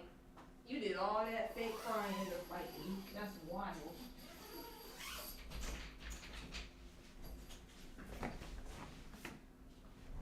You said it was mine first? Hey. He's hubby. A little over 10 years ago? Dang. She jacked your name. That's okay. That's okay. Y'all married. It was gonna happen anyways. First it started with the hoodies. Then it moved to the YouTube screen names. It's how it always goes. All right, we got to get back to this movie review that Haley told me wasn't horror, and then Keith Nestor was like, "Hey, this is a horror movie." All right, we'll get back to this. This is pretty intense. So why am I reviewing this on my YouTube channel? What does this Tech Boy, I got you. We'll film watch have that to do next. with We'll watch that Catholicism? I think a lot, because it has to do with our understanding of what is truly going on in our world. This movie is about the spiritual battle that exists around us. Much and better all of than the this. garbage that we are seeing in our... Look, Tech Boy, I agree, because I don't like horror movies. However, we'll finish this out. And then we'll watch your video. Our culture, according to Nefarious, is the result of his demonic plan to inflict harm against Jesus. So let's talk about this, and let me warn you, if you want to avoid... Hey, now wait a minute. Wait a minute, Haley. She said, I never said it wasn't. I said you weren't going to dupe me into watching one. You said, oh yeah, you said watch this. Well, you know what? It's a horror movie review and our girl saying it's getting married straight. Facts. It's not, so Monday, not the ceremony and all that, but I will I'll have somebody take a picture. I'll have somebody take a picture or a video or something just so y'all can see it. spoilers, turn this off right now and then come back Y'all can after see you something see it. from it. Otherwise, get ready for me to wreck the movie for you. Some people have referred to this movie as a Christian movie, but according to Steve Deace, that is not the best way to characterize this movie. And I appreciate the distinction, because the minute that you call something a Christian anything, really, there's this unwritten set of rules you have to play by. Especially in movies, you've got to have like this cheesy dialogue. There's got to be a mandatory theologically narrated conversion scene that sounds like something out of a Promise Keeper Stadium event from 1997. And then at the end, the newsboys or casting crowns have to come out and sing a song. Now, this movie has none of those things.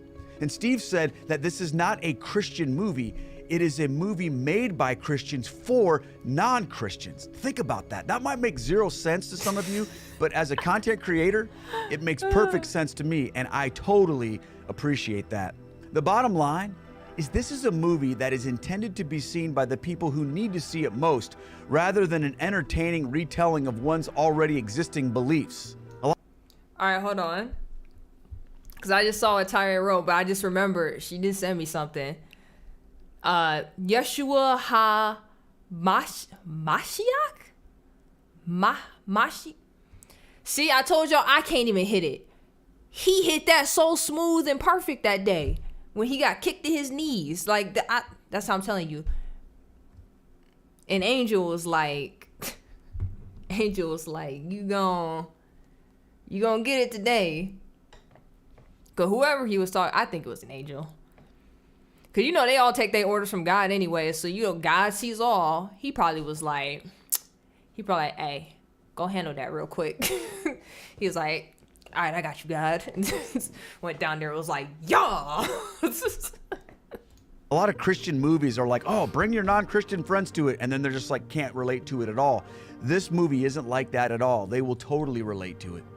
So understand though, if you are thinking this movie is going to be a retelling of your faith down to every dotted I and crossed T in the catechism, then you're probably going to be looking in the wrong direction. So you may not be in for a fun night, although I will say as a Catholic, there was nothing in this film that blasphemed our faith. In fact, there were certain elements of the film very consistent with Catholicism.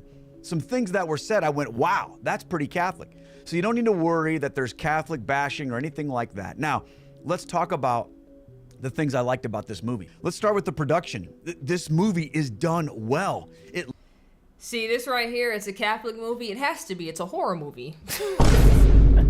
That's my shot. That's my shot. But to be fair, I always tell y'all stuff, some of y'all stuff is spooky enough to be in horror films, and that's why that theme be trending. That's why that theme be trending. But in the same breath, you know, when people need an exorcist, they call y'all. Looks and sounds great. We take those things for granted sometimes, but we really shouldn't because they're difficult. The lighting and cinematography are what you would expect from a professional movie, but there's like the way that they shoot this movie and light it that really sets the tone and the vibe for what's going on there. It really draws you in. Let's talk about the acting. Now, most of us just expect great acting when we go see movies. I honestly can't remember the last time I saw a movie and I was like, man, those actors were terrible. But some roles are certainly more demanding than others. And I've heard Steve and others talk about the great job done by Sean Patrick Flanery, and I tell you what, I would agree. His performance was Hey, King Penguin, thank you for the subscribe. Thank you. I appreciate you. Incredible. He's the one who plays Nefarious and Edward. Now, I do have to say, though, my all-time favorite actor is Edward Norton, and his performances in Fight Club and Primal Fear are legendary. And this role is kind of in that vibe. Now, Flanery pulls it off, no doubt, but the comparisons in my mind were a little bit tough to get around. And I'm not a professional actor, but I felt like the only parts of the film that I wish were slightly different when it came to the performance was when Nefarious relents a little bit and Edward comes out. Now, I am sure that the writers and directors had reasons for how they chose to manifest Edward, so I say this with respect, but I have to be honest, I would have taken a little bit different approach when it came to that. Maybe make Edward less of a bumbling person who can't really communicate and more of a stoic, scared, and tired man who's exhausted from his fight with evil, because I kind of felt like they made it hard to get to know Edward, and I would have liked to have heard a little bit more from him and what happened in his own words about how he made the choices in his life to open himself up to evil. And like I said, this isn't a slam. I'm sure they had their reasons. And of course... Oh, so you never find out how the dude got to that point. That's kind of crazy. I can guarantee you he probably playing with stuff he shouldn't have been playing with. So when we talking about the Ouija boards, the people want to be doing drugs. There's a rapper, it's crazy. There's an interview with a rapper. I can't remember his name. But you know how sleep paralysis, right? Where a lot of people claim they can see the same things. So a lot of people claim they'll see the old woman in the rocking chair, but they can't move. So he said how he manipulates it. He'll see her, and instead of being scared, he'll like be like, oh, I'm not afraid of you, blah, blah. Until he can control himself, like his spirit coming out, and he's basically astral planing, and he says he can go wherever he wants and does whatever he wants. What he doesn't realize, and he was telling people in that interview how to do that, he doesn't realize is that he's opening himself up to be attacked, right? Think about it, your spirit gets up and leaves. You're in a whole other realm now. You don't even know where you at, and you just flying around. You think it's cool because you can fly around, do whatever you want to do. Not only can you get attacked spiritually in that, your body is just left there. Like, where you don't know what's happening to it. It's just there. You don't know if she gonna get up, she gonna put demons in it. You don't know what's about to happen. Because you're not there no more. You gone. Your soul left. So if the dude was doing stuff like that, or there's a drug now that people talk about called ayahuasca. I think like Will Smith recently talked about it not too long ago, where he said he did it, and in his visions he saw Willow was screaming for him for help or something. It's weird. It's super weird. Don't play with none of that stuff. And we know, we Christian, all of that spiritual warfare, we believe in all of that. Don't be playing with none of that. That's probably what that character was doing. He's probably doing some weird, crazy nonsense like all of that. Probably opened himself up and then ended up with Legion. It's probably what happened. He got to watch an R-rated movie. Why? Why is he watching? Because he's an adult. What? Well, that's kind of crazy. I didn't know you could see that. You're welcome. Yeah, the way I got Streamlabs set up, I can see everything. So I can see all the subscriptions, not only from YouTube, but from like all the other platforms too. Except Rumble and Kick, because that's not really integrated yet through Streamlabs. So I have to do that like customly. I'm not even gonna bore y'all how that works. but yeah, them the only two I have to have something like separate up. Adults should not watch R-rated movies? What? What you mean? What you mean? We adults. You need proper discernment with what you're watching, Tech Boy. That's really what it boils down to.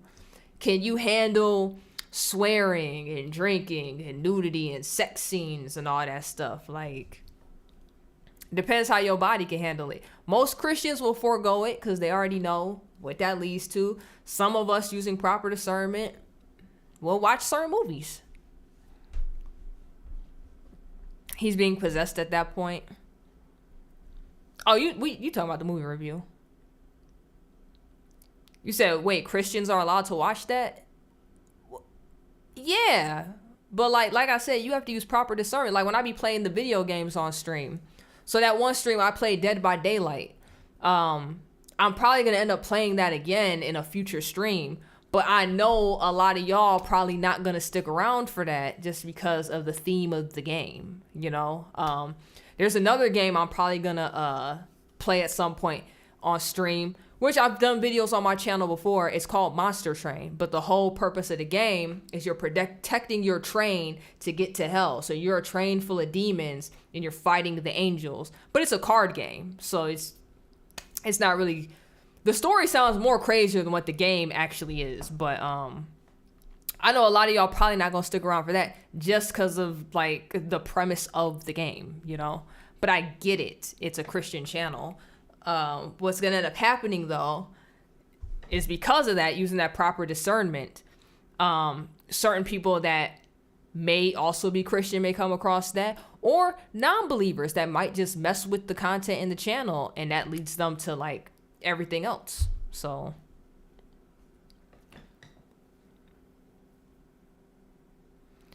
traditional rules don't matter anymore? What do you mean traditional rules? There's nothing in the Bible that says you can't watch an R-rated movie. Now, to be fair, movies weren't a thing at that point. That's why they say to to use proper discernment. But if my parents allow this, this why you asking this. You said if my parents allow this, maybe I can do more things and kids may not mistreat me. At the end of the day, how your parents run their household, that's completely different. That's separate.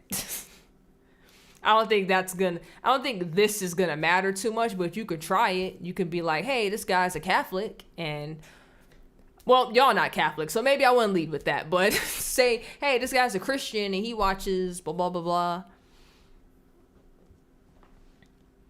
Oh, you was talking about the astral projection guy. He's being possessed at that point. Yeah. He is. Yeah. Because the way he was talking about it, it's great. Astral projection's really good. He's into that new age spirituality crap. Right? And it's like, bro, you don't even know what's happening to your body at that point. It's like, yeah, you definitely being possessed and messed with. Like, it's over for him. He's... You know, Sean Patrick Flannery pulled off what he was supposed to do. Aren't our movies porn? Nah. Who told you that? A lot of times it's just R because of swearing and the way the action is laid out. In terms of like how they show the gore or the blood or whatever's going on. It doesn't always lead to like sex and nude scenes. So maybe when I have the guts to make a movie, I'll handle things a little bit differently, and some dork on YouTube can pick it apart. All right. You just said they had nudity. So not all R-rated films have nudity.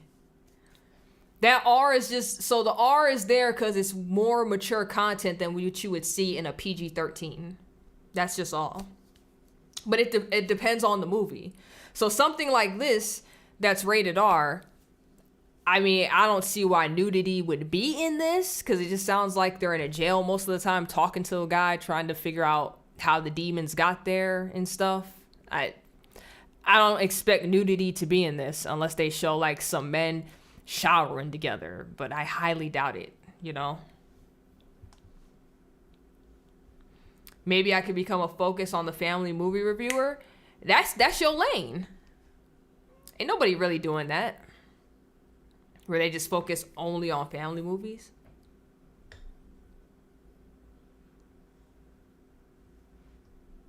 He said, watch Primal Fear. Oh, I don't know. I don't know what Primal Fear is.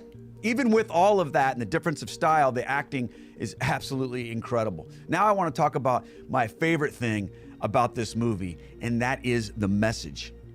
This movie is gutsy. And as Nefarious describes his plan to Dr. Martin, Yes, we get a that's, sense of just how that's our hard. world has been doomed. It's hard to The get garbage of our culture is not the result of human enlightenment, but rather an intentional demonic plot, and we have fallen for it. It kind of reminds me of what Pope Leo XIII described in his hearing the conversation between God and Satan that led to his composing the St. Michael the Archangel prayer. This movie has that kind of feel to it.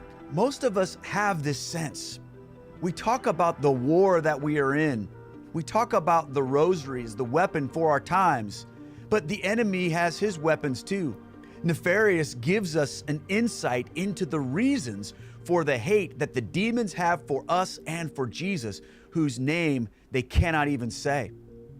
One of the things I respect about Steve, Todd, and Aaron is that these men don't give a rip about what the world thinks of them or about the consequences of telling the truth boldly. And this movie does that. It'll punch you in the face with truth, and it's uncomfortable. Helm said the 94 Mortal Kombat, it created game ratings for blood, and ratings are what they are. Everything sense and labeling just went insane. Yeah.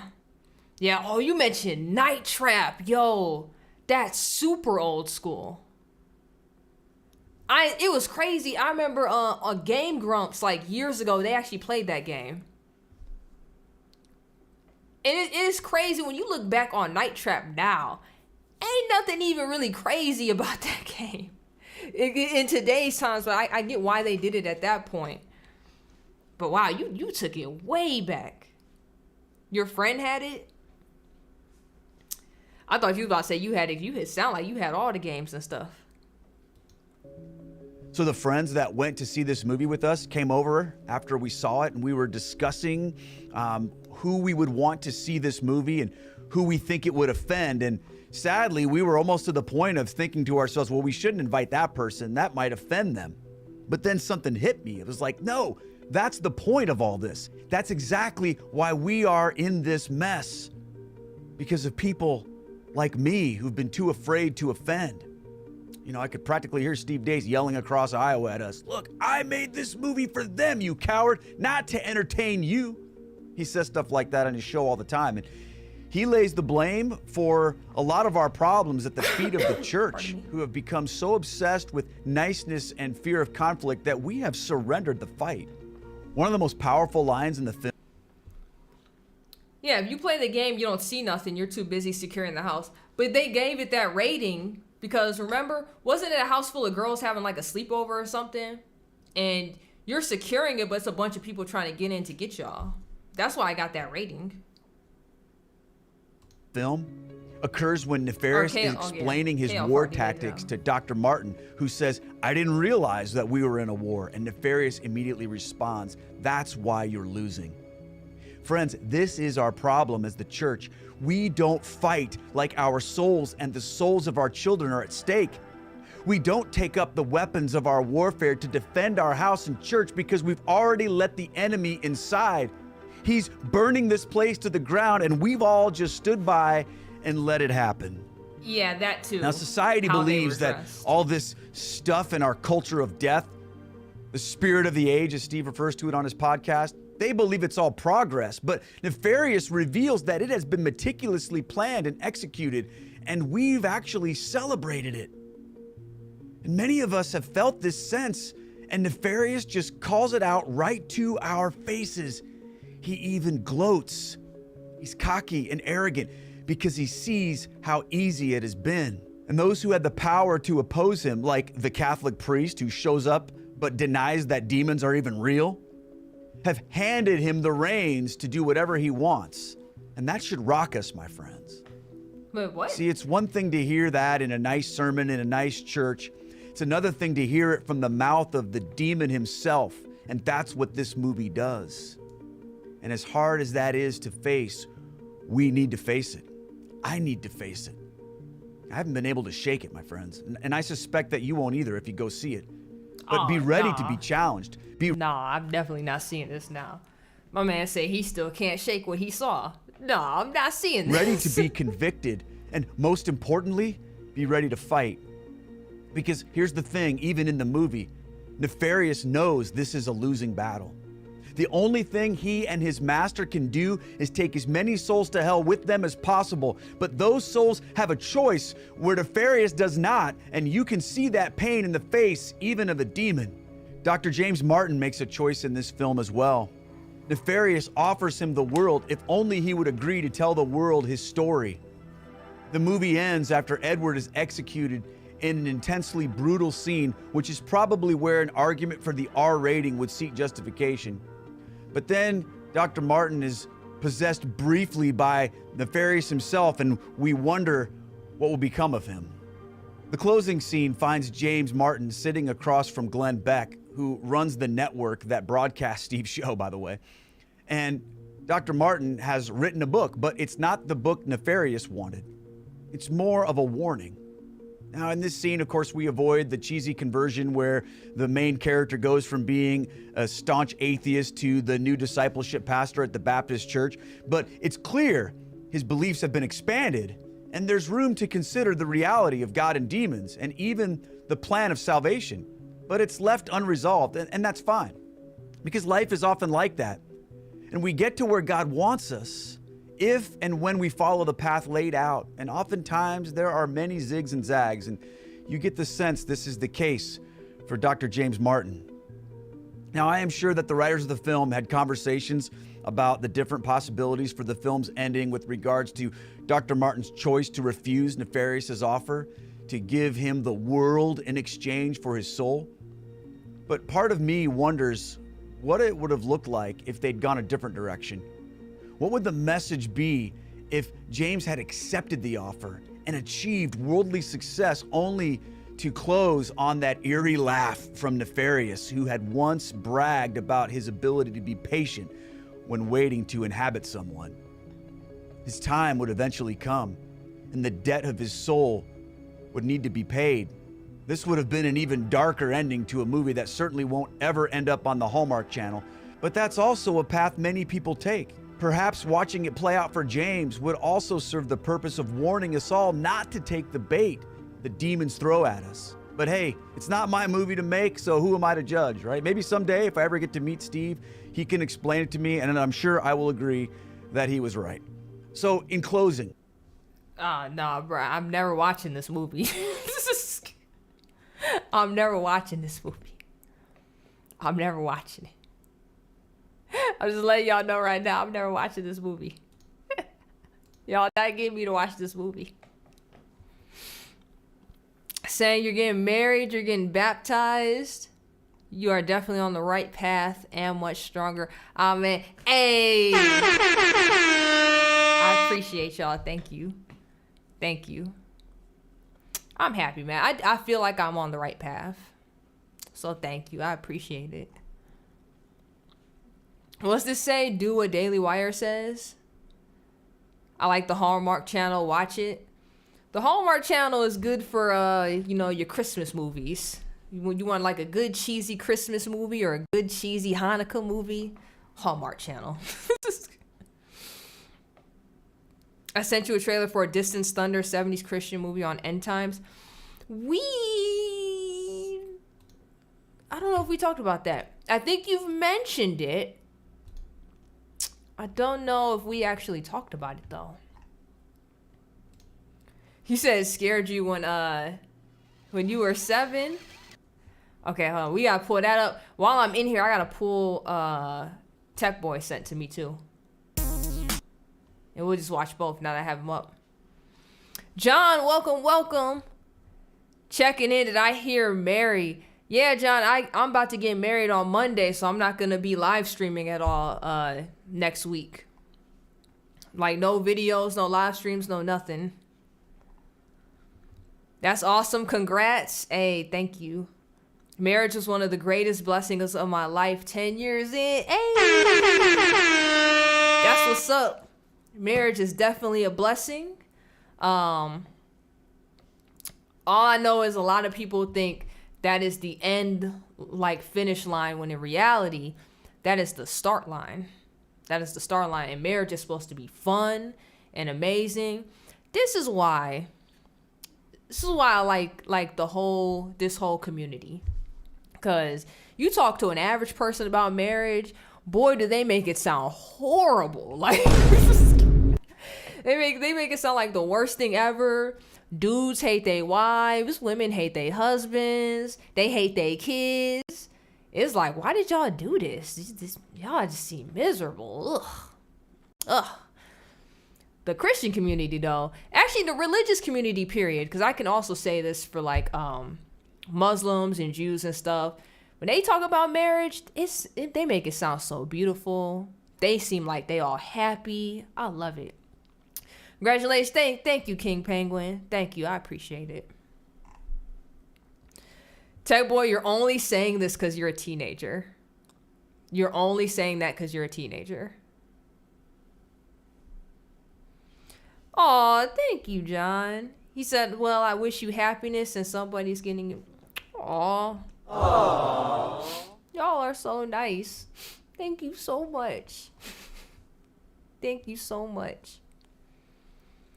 Tech Boy, no, it's not. You're not saying that because you're smart. You're saying that because you are a teenager.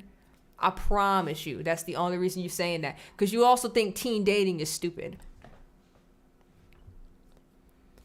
Someone said I'm 16 going on 42, so I know things. This is 4D chess. Nah, you don't.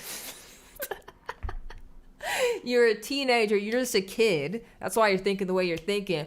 But as soon as you run into that one girl, and you will run into that one girl, the first thing you're going to be is like, wow, that's my future wife right there. I can't wait to have a whole family with her. And then you're going to sit there, you're going to be like, where did that thought come from? And next thing you know, your feet already going to be walking towards her. And then you're going to be like, what's happening? Why am I walking towards this girl? And next thing you know, you're going to be right in front of her and she's going to say hi. And then words are just going to start coming out of your mouth. It's going to happen. It's not like you can try marriage out and be like, nah. Hey, if you listen to the world and you listen to everybody that's been married 50 billion times, that's what they'll tell you. It's wrong, but that's what they'll tell you. Look at this right here. This is perfect. The world doesn't understand denying the self to achieve God's purpose. Facts. Everybody is so selfish. Well, not everybody. You know what I mean. You know what I mean, Jasmine. You know what I mean. The world, that's probably the better way to put it.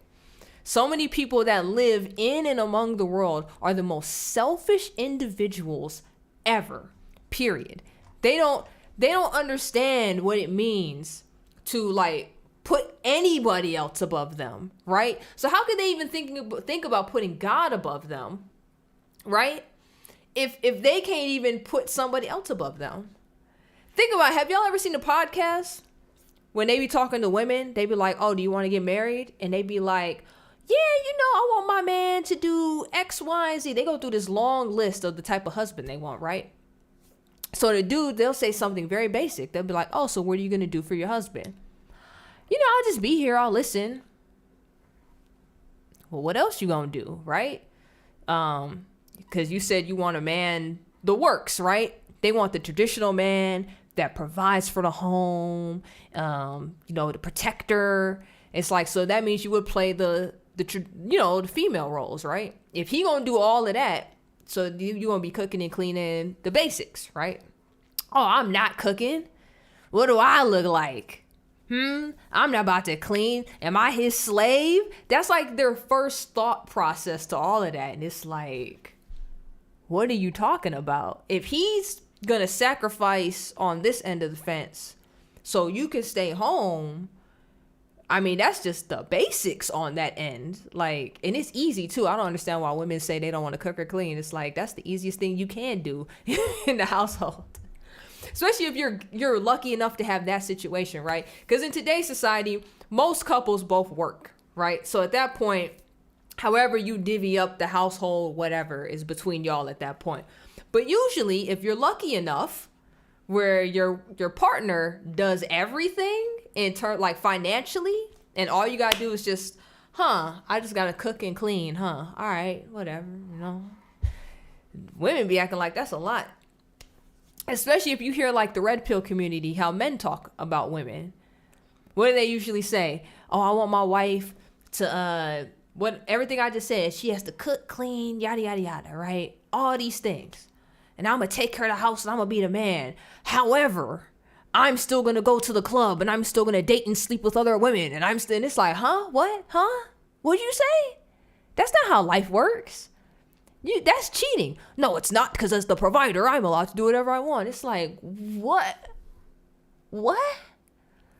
It's like, but that's, so if she went and slept with another man, that's different. That's different, you know, because women, like, men are the master keys and women are locks. Like, they'll say, I know y'all done heard the crazy comparisons. It don't even make sense. It'd be like, what are you talking about right now? You sound nuts. It's like, so you want a wife and a girlfriend and a side piece, and you want to just one night stand it with whoever you see. That's selfish. Everybody who lives among the world is crazy. That's why when you hear people say the dating pool is full of pee, it's because you got people like that. That's why it's full of pee. That's why it's crazy. Uh-oh, Tech Boy wrote a bunch. He wrote a bunch. Oh, he said, I had a scene like that Friday. I got flustered talking to a girl. Did that mean I want to marry her? No, because she's probably a lib.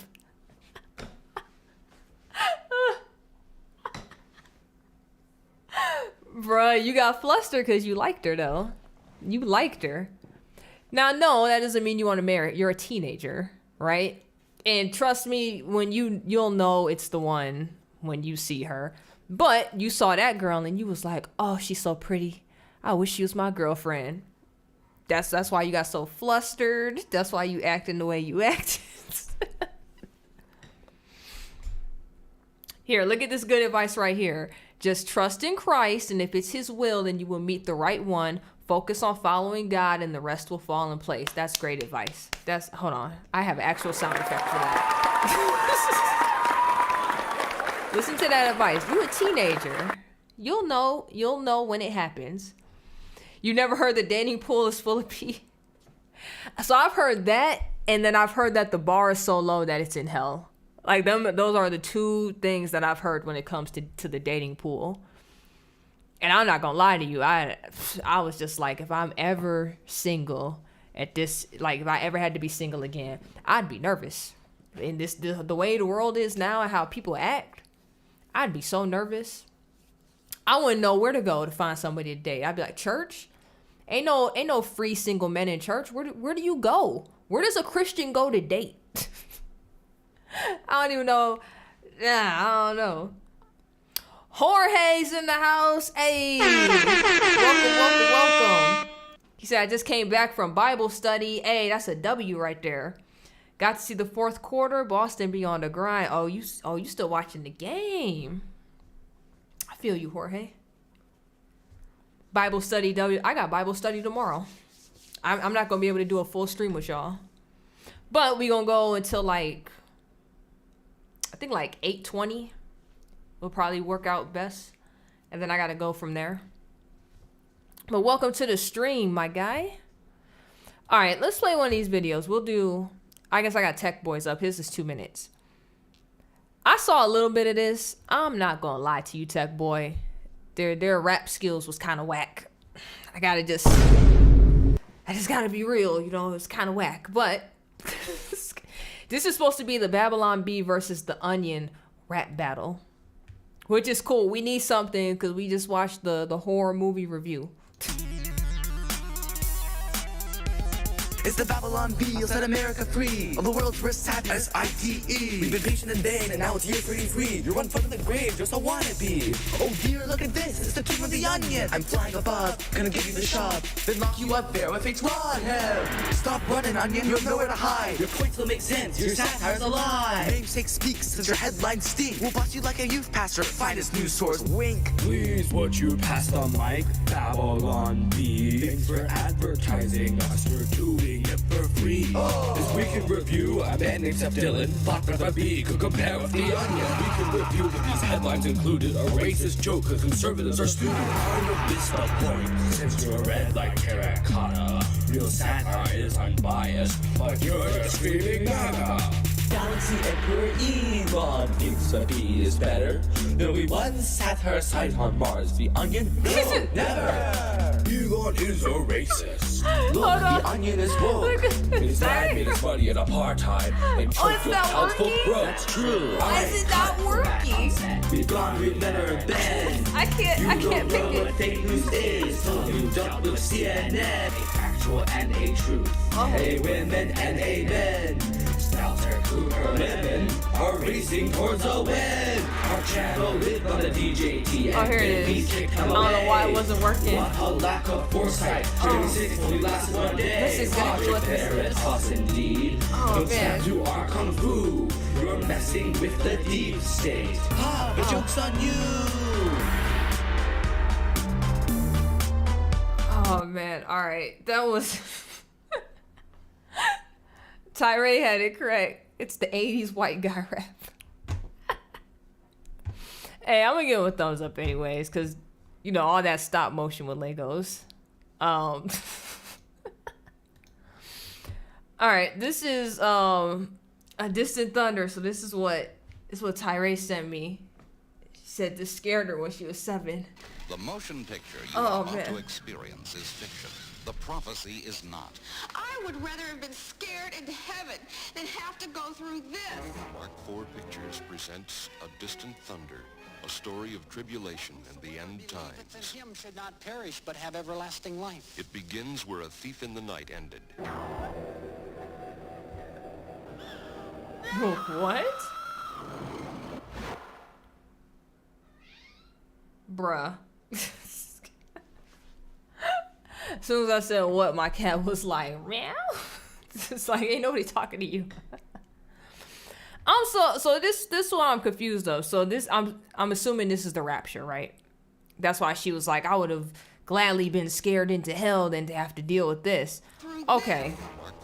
So whatever's happening, why is there army dudes there? Where's it at? This right here. Oh, you sent me the Thief in the Night trailer. Okay. Okay. So why are the army men walking them out though with blindfolds on?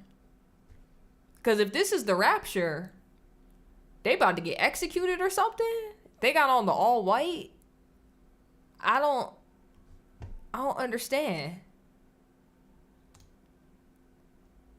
Is that girl even part of that? Because then she was standing here. She was like, ah! All right, I don't know. I feel like this is something I would have to watch. I have some religious movie channel on, and it's through YouTube TV. I don't know what the channel called, but all they do is play like Christian movies all the way from like 50s, 60s, and up to now. I need to see if they ever play this on there, because I'll watch it. I'll watch it. Okay, so Tyree says the mark of the beast, they believe computers were taking over in the, okay. So that's what the movie thought. Okay, I got you. What happened? Did you hear about the craziness that's going on in Kansas City? We have an old man who shot young black man knocking and jiggling on doorknob at night. CNN wants you to believe it is racism. I didn't know that happened in Kansas, but y'all want to see something crazy that relates to this story? Because I'm glad you pointed that out. Because I already know this is how they want to play with, this is how the media wants to play with y'all mind. Look at this picture right here, right? Look at the headline for this. It says prosecutors, oh, I did read this. So I must have just forgot Kansas then. It says prosecutors in Kansas City announced felony charges against man suspected in shooting Ralph Yarl, teenager who authorities say entered the wrong house while trying to pick up his siblings. Now see how this says entered, right? This is at 6:29 p.m. They deleted the tweet and came back 5 minutes later to say he rang the doorbell at the wrong home while trying to pick up his siblings. It's like, I thought you just said he entered the wrong home. So we went from entering the wrong house, which is trespassing at that point, because now you don't know who entering your house. That's why you shoot. To now, I rung the doorbell, and they trying to paint it like he got shot for ringing a doorbell. You can't trust the media. You can't trust the media. Yeah, the man probably was scared. If you sleep, it's dark, and you just hear somebody come up in your house, and I just found out today that young black kid, because he's still alive, right? He's still alive. Do you know he was also with a white girl and she died? I bet you didn't hear that on the news. She ended up also getting shot. She didn't make it. She died. They had a whole GoFundMe for her. They raised money for all that, her family. Media not even talking about that. They gonna lead you to believe it was that black kid was just by himself. Because it was an old white guy who shot him. They're trying to make this to be a whole racist thing when it's like, no, he shot that white girl too and she died. Like he shot her too. They're not talking about that at all. They talking about Biden that already met with this kid's family and it was like, it's inviting them to the White House and all that. It's like, why y'all not telling the whole story? Y'all trying to paint this whole racist narrative and it wasn't even racist. Them kids probably really did walk into the wrong house, which led to them getting shot. It's a sad situation, but it's not how the media is painting it to be. Yep. Mainstream media feeding into hate and spreading fear, the narrative. Look, both of y'all said it. Y'all didn't even hear anything about a girl. I told y'all. Evil. All of this is evil. I don't trust nothing the media be saying. It's going to have to take a lot of people coming out with the full story and pushing it, because then at that point they gonna have to recognize that they're gonna have to recognize that that girl was a part of all of that. They're not going to, but they gonna have to recognize that. All right, I gotta find another I have videos for us to watch. I just gotta see what video I want to watch. That I want to watch. Oh, wait a minute, hold on. Tyree just sent me something.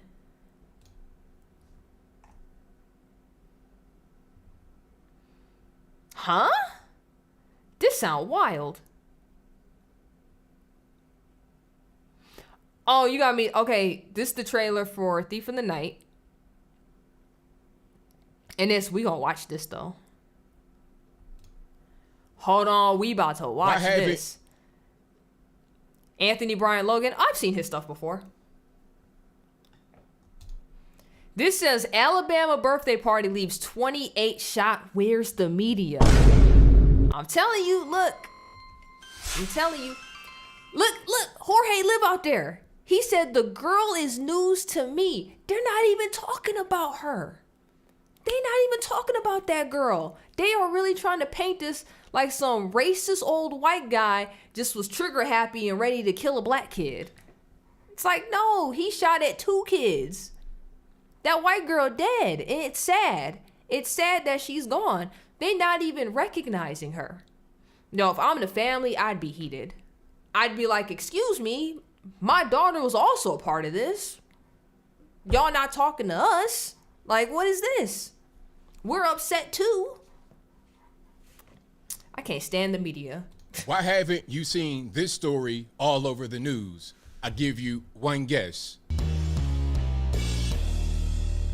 How's everybody doing? My name is Anthony Brian Logan, and today we got to talk about a mass shooting that happened at an Alabama birthday party where 28 people were shot and 4 of them are no longer here with us. May they rest in peace, and prayers out to the families and to those who are injured, battling for your life or whatever the case may be. May you get well soon.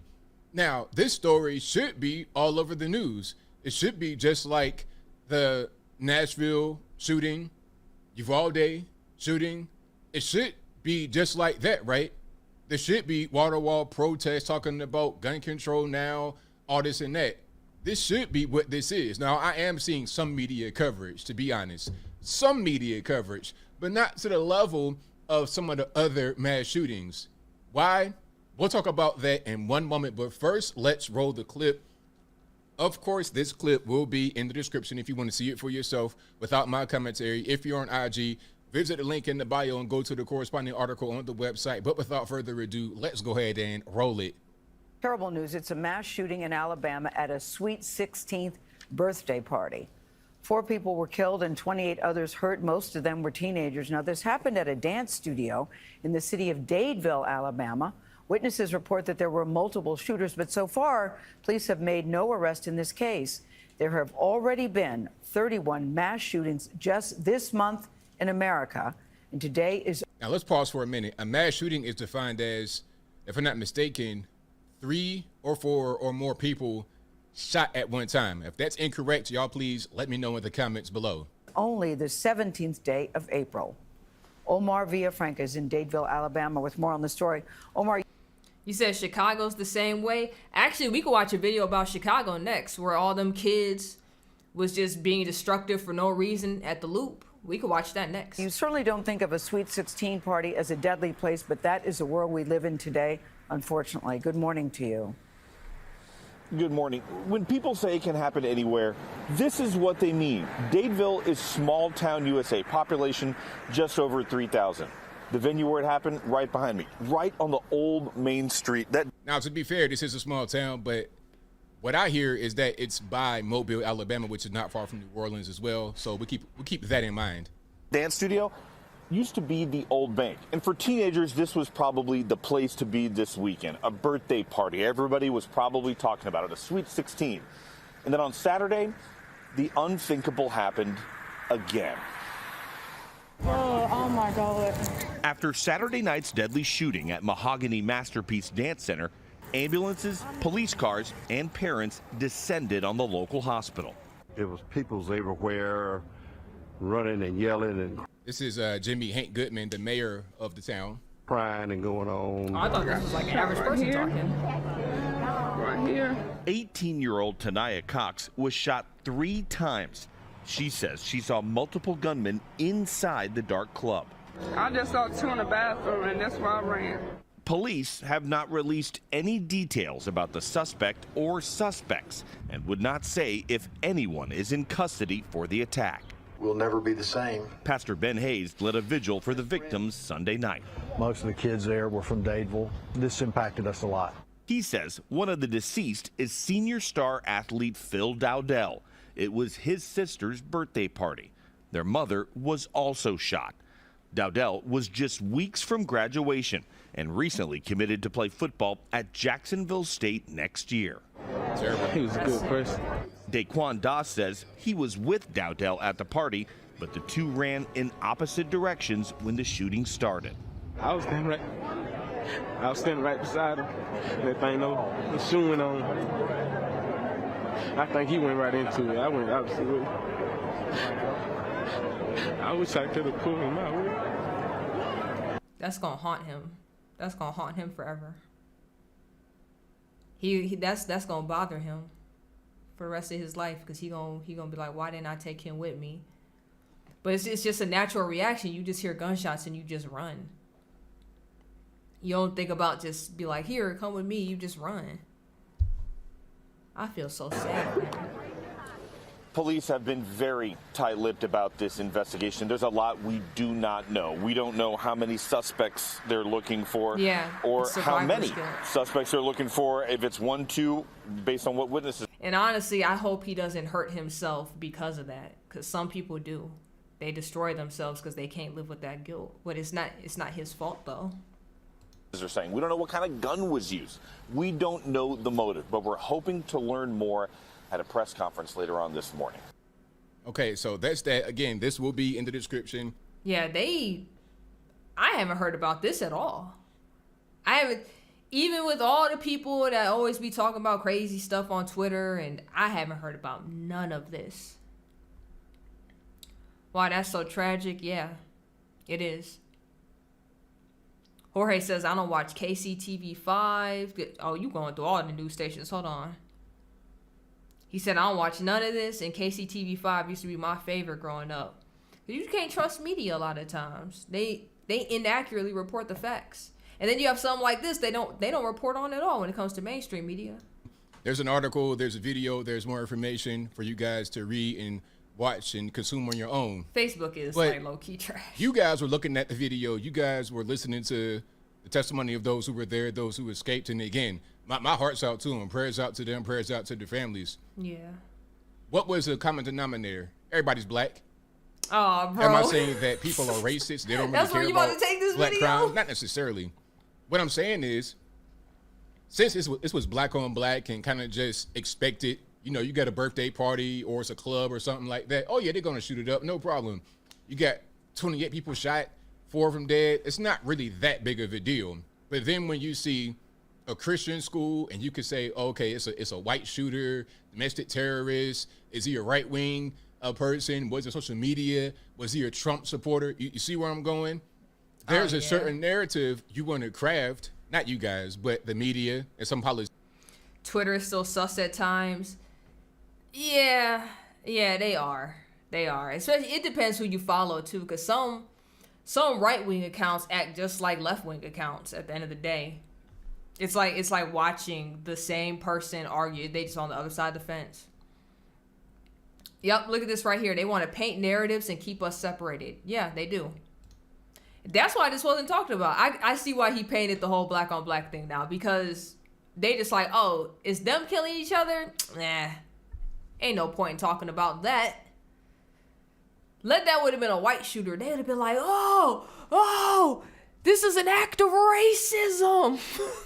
You already know how the media is. Politicians, there's a certain narrative to craft. Oh yeah, that whenever too. That's the annoying. opportunity presents itself. But when it doesn't, then there's no more narrative. Therefore, there's less coverage. There's less intent. Y'all see this? I was having a discussion with some female who says they have 30 years of diversity and inclusion studies. She's a professional. You know what, Jorge? I guarantee that's not going to be the last discussion you ever had with somebody saying some nonsense like that. I promise you. Especially when we read that article yesterday about how do you raise a woke baby in today's climate. And it wasn't satire. Oh, it's going to be more and more of that. It's going to be more and more. Think about how many people are getting their degrees in gender studies right now. Because that's, that's a good degree to have. Think about all the diversity inclusive training instructors we're going to have. Intensity, there's less heartbreak and emotion and things of that nature because the narrative ain't there.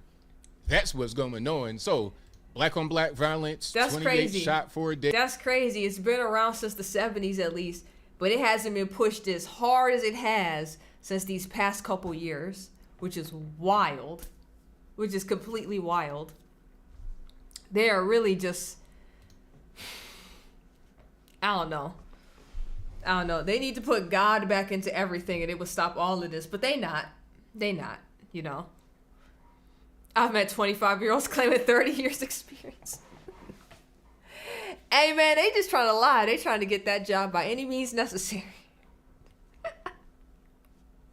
They was like, yeah, I used to be, district manager for Toys R Us. Yeah.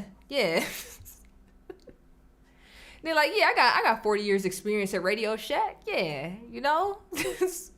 How much y'all pay? Sign me up. Give me that job. Common Core math, that angers me to my core. When I see how they do math now, it makes no sense. Whatever just happened, remember when they just taught you how to count on your fingers? And they be like, you start with 10. What's 10 minus 1? And you be like, I don't know. And you be like, put out your fingers. You just take one finger away. What do you have? 9. Yeah. Now they be doing some crazy stuff to get to the solution now. And it's like, what are y'all talking about? That don't even make no sense.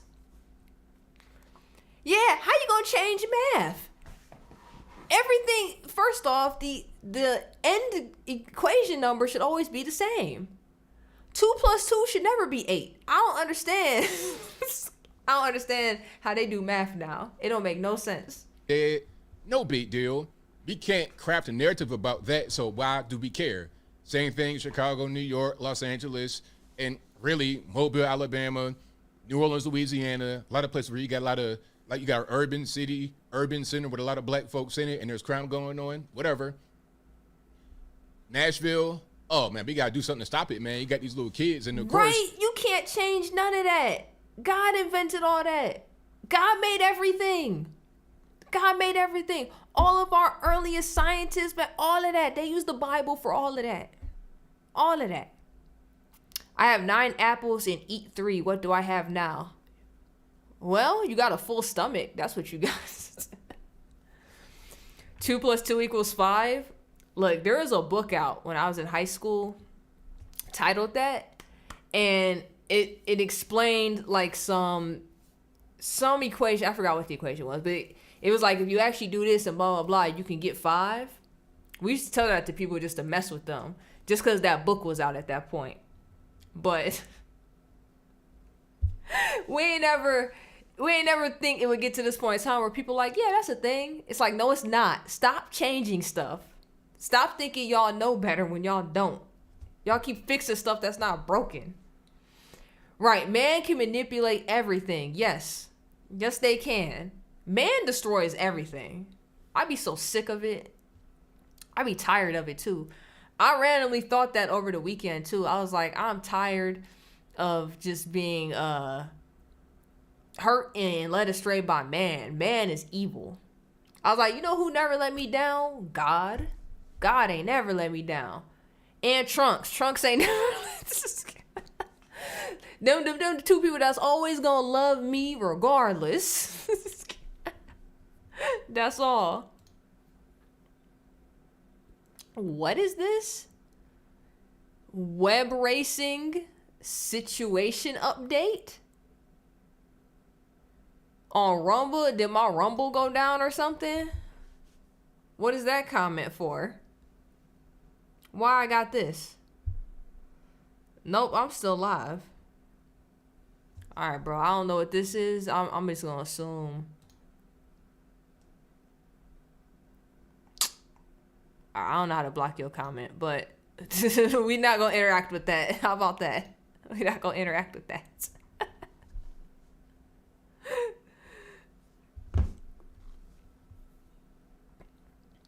You say, I know it's cliche, but it's legit 1984 world. You're not the first person to say that. And I know that's why you put down, I know it's cliche, but it's true. It's true. Would you say I used to try and sell turn signal fluid to older kids for their cars? Y'all want to get some of this blinker fluid? Yo, look at Queen Baker. My car literally itself would have made you some money that day, yo. That's funny. Oh, man. Hell, if I know you was making money off people that didn't know no better. Oh, man. That's funny. Jorge, what'd you say? You must lick Toad to make 2 + 2 = 5? Oh. Okay, wait a minute. I was an evil youth. Look, Kale, let me tell y'all something, man. Look. When I was in 4th grade, I used to run a casino in my basement while my parents were at work. I remember I had them buy me the whole little casino kit. It came with the playing cards, the dice, the chips, the little roulette wheel, the layout. Why they bought that for me, I have no idea. But they did. I asked for it and they bought it for me. While they was at work, I just used to run a casino in the basement. My parents had a pool table. I used to lay everything out on the pool table. I used to take all them kids' money. I used to have a, you know how you could bet on sports games? So when I was in 5th or 6th grade is when Super Smash Brothers first came out for the 64. And you could run it, you could do like computer versus computer. You didn't have to play at all. I used to set up matches against the characters, and I would run bets at school. I'd be like, hey, who you think gonna win between this character and this character? These the odds, right? I had kids betting. They'd give me their money. I would go home. None of these people would come back with me to my house. And I would run the simulations. But if there was a lot of money on somebody and that person like actually won or whatever, I'd be like, no, I gotta say they lost. So I gotta say they lost. Kids didn't know no better. I get to school, I'd be like, yeah, these the results from the matches last night. I used to do all that craziness. I used to sell candy. I had a whole sweatshop set up where I had my classmates making paper wallets and tape wallets or whatever. They was making them. I didn't know how to make that stuff at all. And I had them selling it. We used to sell it for $0.25 a piece. I used to give them a penny per wallet. I'd be like, yeah, each one you make and we sell, I'll give you a penny. You want to talk about being an evil youth? Like,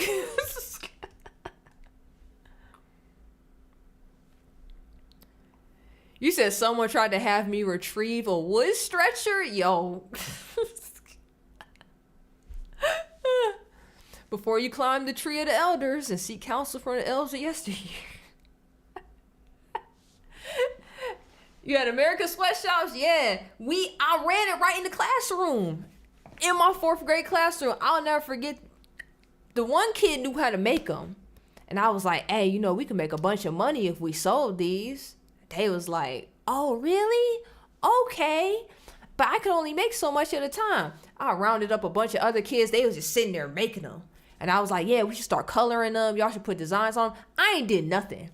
I wasn't even the seller. I had all these people making wallets, putting little designs. I had other people out on the playground selling them, giving me the money. And then I'm just doling out pennies to people. How many did you sell? 5? Okay, here's 5 cents for you. And how many did you sell? I had so much money, bruh. You want to talk about scamming people and evilness? That was me as a kid. That was completely me. That's what a manager does. Facts. I was just being a good manager. That's all. I was just being a good manager. That's why my family always be like, you always a hustler. You've been hustling since you was a kid. I'd be like, oh no, it was never like that. It was. Hold on. Jasmine got her story. She said, public school killed my entrepreneur spirit in the 4th grade when I was trying to sell pencils. They shut me down fast. Still kept my dollar though. Hey, yo, they was some haters. They was trying to stop your grind. You mentioning that. Okay, so when I was in 5th and 6th grade, they had the bookstore in the school. You can go before school started to buy like, you know, school supplies, whatever you need. Or what the classrooms would do every day, each class had a day they would go down there. And you would go down for like 15, 20 minutes as a class. The teacher will walk you down and you buy whatever you need and then you walk back to the classroom. So when I saw they list the prices, right, I was like, yo, I bet I can do this and make the money. So what I did, I went to the dollar store with the money I had made off of candy and all the other craziness I was doing, the casino and all that. And I bought a bunch of stuff from the dollar store. Because, you know, you can get, at that point in time, you can get like a 12-pack of pencils for $1. So I'd be like, okay, so they selling 1 pencil for $1. At school, I can do 2 pencils for $1. Everything they was doing, I was selling in like pairs of 2s or 3 for the same amount. But I was, obviously, because I was getting everything from the dollar store and it was being sold to me in packs, I was banking. I was telling everybody, I was like, yo, you can get your stuff from me. I'll get you a better deal. once I started doing that, every time they would walk us down there, they noticed kids wasn't buying anything. They was like, huh, I guess their parents are getting them stuff now. And it's like, they was buying from me at that point. Then I was getting the candy from the dollar store too. So then it was just like, hey, I got whatever y'all need right here. You know what I'm saying? Michelle, I think I just came up with a great novel. What's the novel idea, Jorge? What's the novel idea? Oh, because you had said something else.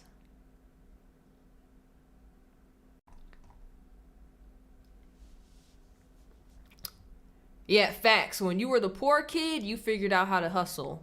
Facts. Facts. To be fair, I don't even think I was the poor kid. Because I did come up in a good family situation. Which, there was a lot of kids. So, this does stand true. So, there was a lot of kids in my class that was the poor kid. And they did figure out how to hustle, right? There were others, though, that fit that description. And they just weren't built for that life. I'm going to be real with you. They just were not built for that life. And I remember we used to be trying to help people out too. It'd be like, hey, just start selling candy or selling this or do that. Or even when we got to high school, I remember people used to sell fake shoes. They had the fake Jordans, the fake Bapes at the time. And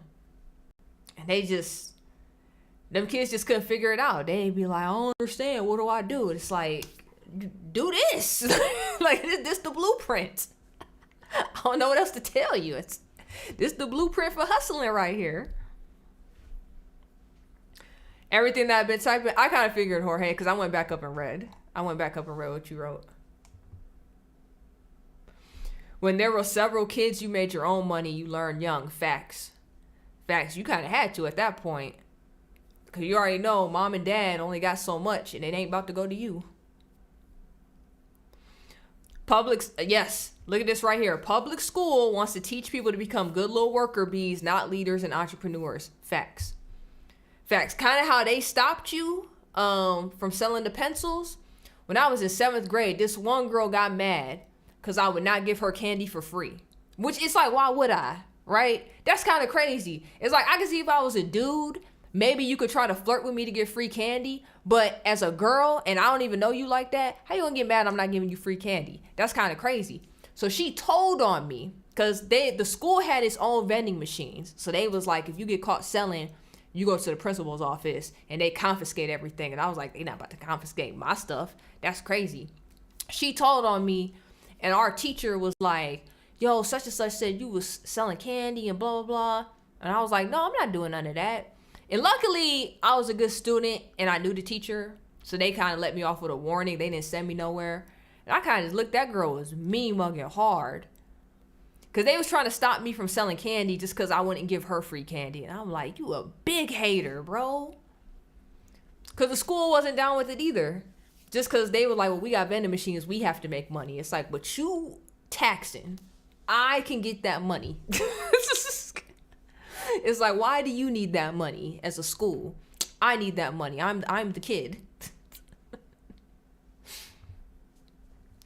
Tyree was like, I was selling my slice of pizza for $1. Hey, you was a hustler. You was like, hey, I'm not about to eat today. It's like, y'all want mine? Hey, pay me for it. Intentional dominating and dependence being educated into kids. Yeah. Now, y'all think about this was when we was growing up. Now, you still have that. Plus the whole indoctrination nonsense. Now it's like, hey, y'all can't be entrepreneurs or free thinkers, and also men can be women. You're gonna get this story time hour from a drag queen. This drag queen's gonna teach you how to use a dildo.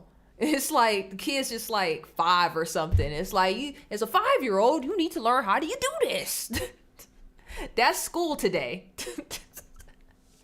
As messed up as it is, that's now school. Everything they was tripping on us for, plus all the weird indoctrination crap.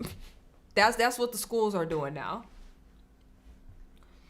They let us sell candy for our school accounts. I made so much money in school with that. Ooh, you went to a good school. It sucks it had to be for the school account though. That's kind of whack. But I could see the upside to that. So you would have money for lunch. money for school supplies if they had like a bookstore.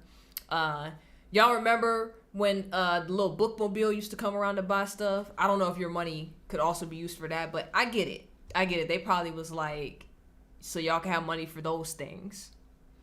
That's not a bad idea though.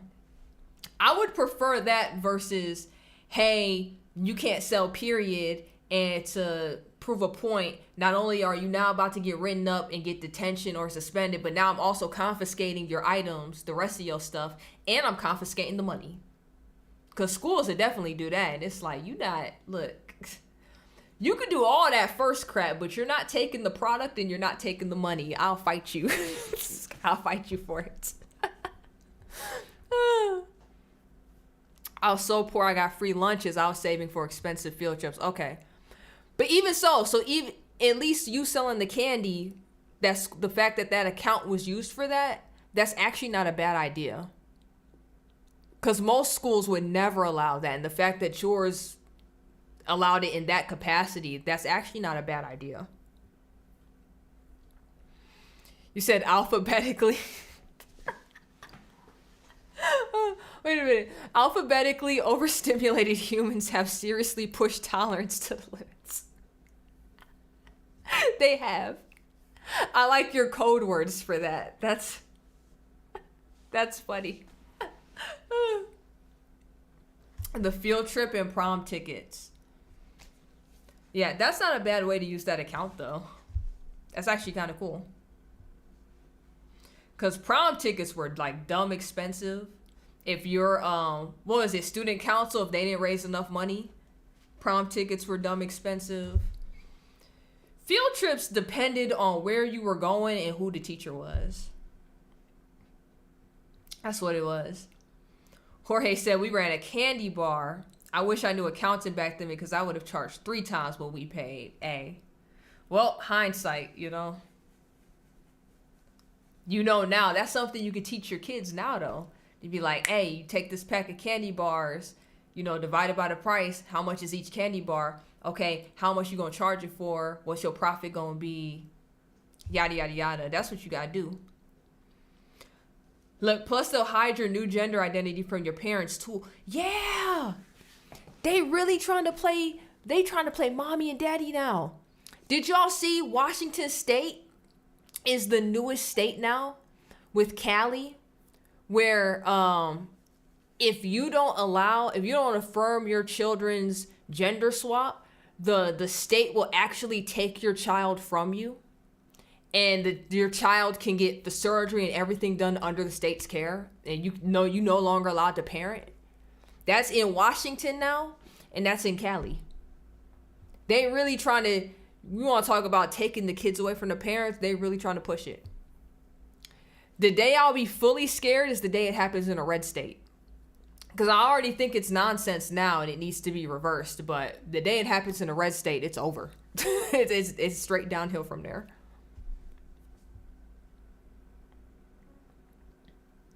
Tech Boy, welcome back.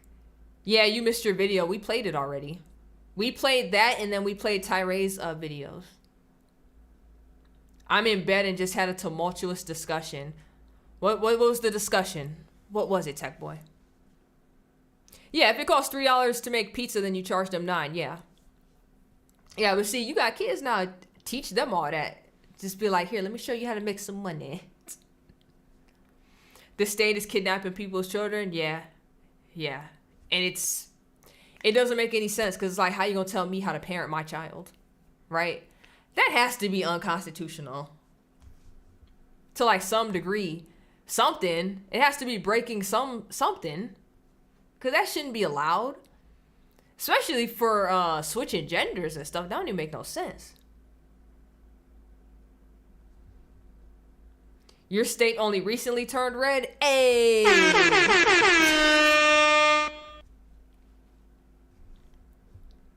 Oh, here we go. Tech Boy said, I can technically watch any movie. Oh, that's what's up. I feel like there's more to that because you put technically, like, in parentheses, but I'll wait for you to talk more on that. I'll wait for you to talk more on that. Where's the... Oh, I said I was going to watch the Chicago video, right? Yeah. I definitely want Haven to be better than me, Michelle. I know, but nothing's wrong with a little entrepreneurship lesson. There's nothing wrong with that. Learning how, things work and, ain't nothing wrong with that, Jorge. Kyle, what's up, my man? Welcome to the stream. Did Haley send you in here? Why are you saying this? She had me watch a review earlier. I've heard that Nefarious is a fantastic movie. Well, I'll take y'all word for it. I'm never going to see it.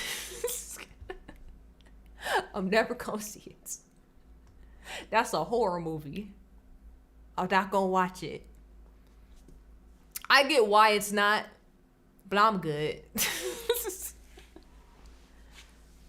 You said my state is deep red, thank God, but if the Biden administration has their way, I don't know how safe we are. I'm telling y'all, the day all that crazy stuff start coming to the red states, it's over. I will officially be scared. I'm gonna be like, well, we definitely in the end times now, because this should not be happening where I live.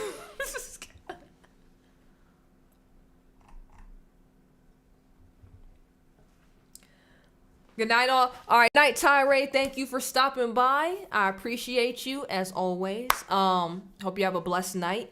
Hope you have a blessed evening. And if you're available tomorrow, I know you'd be having Bible studies and stuff on Wednesday, so you're probably not going to be back by time, because I'm also having a very short stream tomorrow because I got Bible study tomorrow. But if I don't see you tomorrow, hopefully I can see you Thursday. But I hope you have a blessed day until then. I hope you have a blessed day.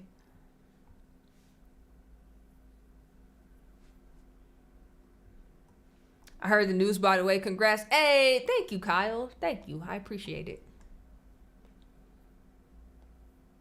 Oh, he said Jorge, thanks. Yeah, Jorge, I'm not going to be streaming next week because I get married on Monday. You missed it, but it's okay. You were at Bible study. That's actually way more important. And the Celtics won. Hey. I'm not a Celtics fan, but that was for Jorge.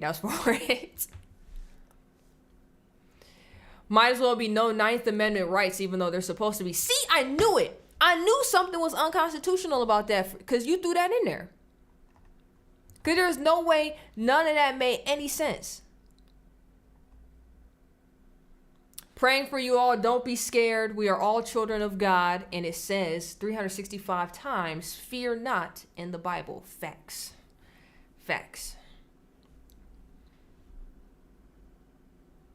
That's actually crazy because I think we made that connection yesterday. Because I was telling you guys, like, ever since I've been Christian, got more into it, I be so chill now. I don't be scared of nothing. Congrats. Thank you, Jorge. Thank you. I appreciate it. They literally tearing up the Constitution before our eyes, but for now, my state keeps the two-way close to the chest. Facts. Mine does too. And it better stay that way too. That's something I gotta bring up to the mister, because he has like a whole thing with guns. But that's based on like childhood trauma though. But I'm going to recommend again like a gun class, and maybe we could take it together because I already know how to shoot. But if me and him take it together, maybe he'll be more comfortable in like a classroom setting, learning the safety and how to shoot and everything. Maybe that would help. And Kyle's wife is having a baby. Yes, sir. Number 5, which, woof. Y'all Catholics, man. You know what? Actually, religious people in general, y'all be getting busy. Every religious person I know, either the plan is to have a bunch of kids if they don't have any yet, or they have a bunch of kids. I don't know anybody else that's like not religious, where they may have like 1 kid or 2, but y'all be knocking it out the park. I know y'all got good jobs. Y'all have to. Them be a lot of kids. Yep, look what John wrote. He said, you have rights if they say you have rights. They decide. That is the unfortunate truth of that. That is the ugly truth of it. I guess that's the best way to put that. Oh snap, look what Jasmine said. I'm ex-military and I still hate guns, but I gotta protect my babies. Ooh, you ex-military. I know you was probably in the trenches. Okay, let me stop. But yeah, you gotta protect your babies. At the end of the day, you gotta protect the household, and that's all that matters. You said it's better than living in Russia. Anything is better than living in Russia. They have the laser thing that you can put on your gun for better training, and you don't use ammo. So I know about the laser. I already know what you're talking about in terms, but see, I know about it that you actually put on the gun. So when you want that good aim to take somebody out. But you're saying in terms of like, just for training purposes, that actually wouldn't be a bad idea. That actually wouldn't be a bad idea. You said you'll send me options about home and gun alternatives. Ayy. I'm down to hear everything. My favorite suggestion to this day is from my last job I ever had, and he was my assistant. And basically, he showed me bullets. He showed me shotgun shells where one spits out nails and the other one shoots out fire. And he bought the one that shot out fire, and he showed me the video of when he did it in his backyard, because he owned a couple acres of land because he lived out in the country. And he did it at nighttime, and it just looked like a big fireball shot out so far from the gun. And I was like, yeah, that's what I want right there. I want both though. So if anybody ever breaks into my house, it's a wrap. And I want the bullets to be alternating in the chambers too. I want them to be they gonna alternate. So that first shot gonna be the fire, the next shot gonna be the nails, then back to the fire. It's gonna be crazy. I'll be like, man, you broke into the wrong house today. You broke into the wrong one today. You shouldn't have did that. P.S. The laser and point and the cat does the rest. Yeah, just aim the laser at anything. The cat would be like, meow, meow.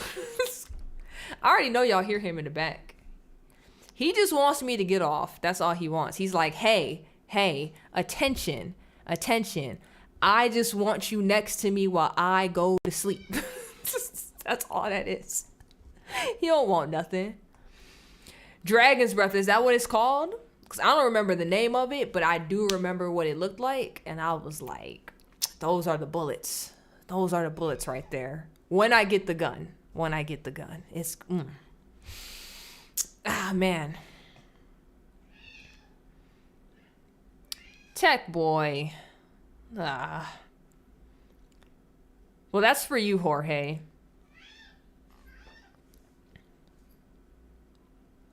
Tech boy, you've been in a bad mood since like yesterday, which it was probably more than that. Cause what happened over the weekend?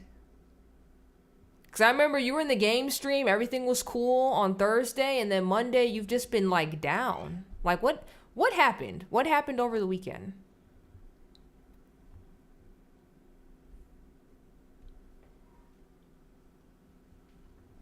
Cause you already know, you can talk to us. I know you don't like the advice we give you because we're giving you like the adult perspectives of things, but it's like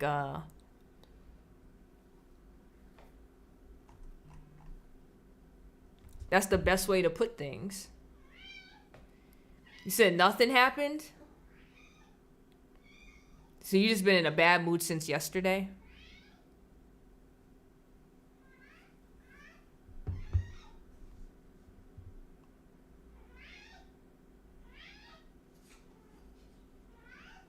You want a Walther PPK? Hold on, let me look that up.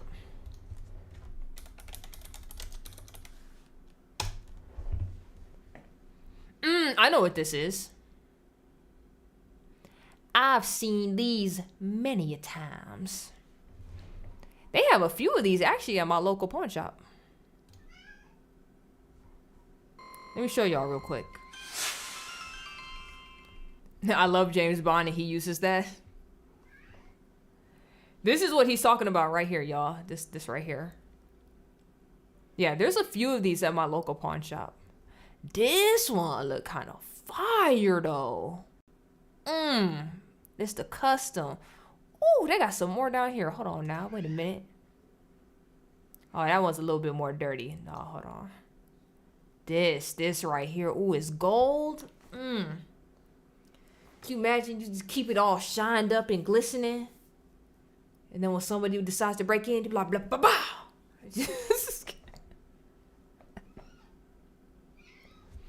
Just take it out like this and be like, ooh, yeah, you about to, you came to the wrong house today, sir. Bow, bow.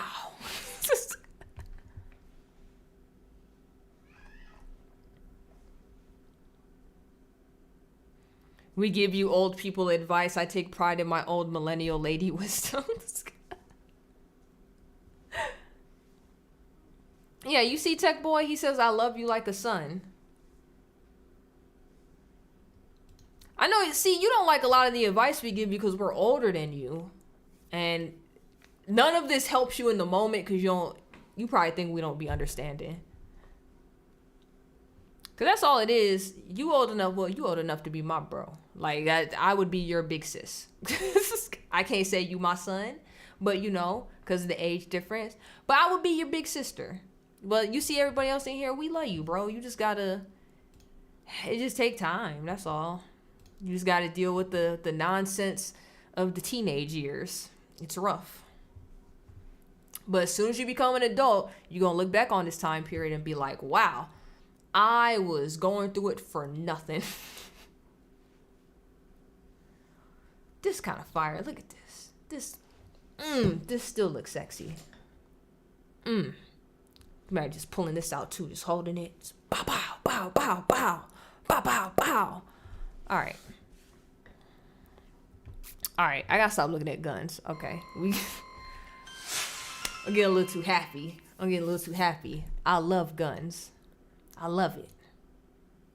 That one right there, just. Oh. Actually, I need to find a video of the. I wish I still had the video my old assistant sent me. The reason I don't have it, because you know how like certain jobs have their own messaging systems. I forgot to save it off of that onto my phone prior to my exiting of that company. Because they kicked me out with the quickness. It was my last day. And I've told this story before, but it was my last day. And I was already leaving. We had a going away party. They got me stuff. We had food. I left earlier than usual. Soon as I got up out the company, I had already pre-wrote a crazy letter to the chick I had beef with. And I sent it to her on the company the messaging thing. And I screenshot it and I shared it in the main chat with management. And I was like, this for y'all, deuces. And because nobody liked her. It was the craziest way to leave a job. And then somebody, because the people I knew that also didn't like her, they shared it publicly on the company system. And the whole, instead of just the management team seeing it, the whole company saw that. I woke up, they were just like, you've been terminated and blah, blah, blah. I was like, huh? I was like, it was my last day. What you mean I was terminated? I guess they had to say something to make her feel better, but I didn't get a chance to say that video before they booted me out of everything.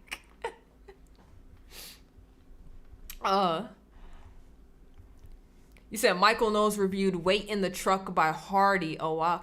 Oh, didn't we listen to that? You had me play that on here before.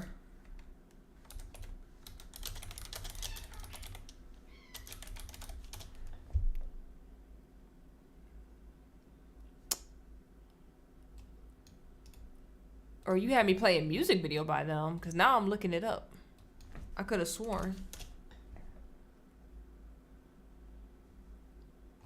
No, that name, you definitely... Oh, different song. Okay.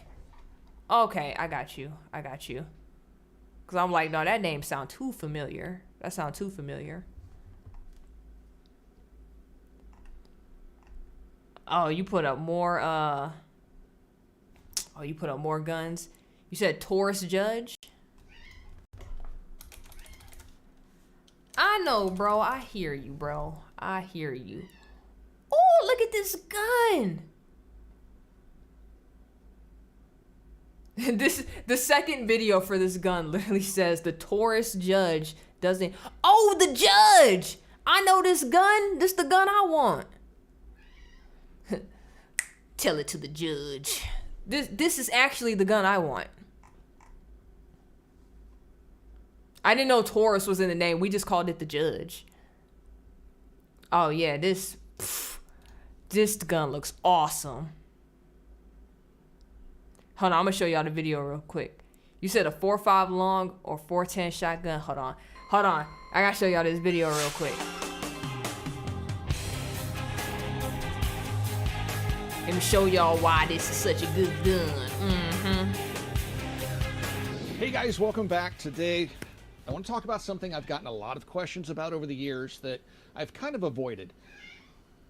And the questions I've gotten revolve around the Taurus Judge. Smith & Wesson has a competitive product out there, but everybody knows the Taurus Judge. It just You said you shot one? Ouch, but worth it? Yeah, it's a lot of kickback. It's a lot of kickback. Has that name recognition. This one is a polymer framed version. This one's called the Public Defender, but then it has Judge on the side, has a polymer frame, and then you have a steel sleeve in there for the barrel, things like that. Yeah. But anyway, so why do people have these? Well, that's a good question. It's we'll try awesome. to figure that out in today's video. But basically what it is a 5-shot, 410 shotgun, if you will, in a handgun form that's also capable of chambering 45 long Colt. And so the folks that I know that have advocated for these think that they're... This is what I want in each alternating one. The flame shell, the nail shell. You're not gonna want to break in my house, I promise you. All right, peeps, good night. All right, Jasmine, thank you for stopping through. I appreciate it. I hope you and King Penguin have a wonderful, blessed night. And if y'all available, hopefully I'll see y'all tomorrow. But if not, I understand. Because, Wednesday, either people got church service or Bible study.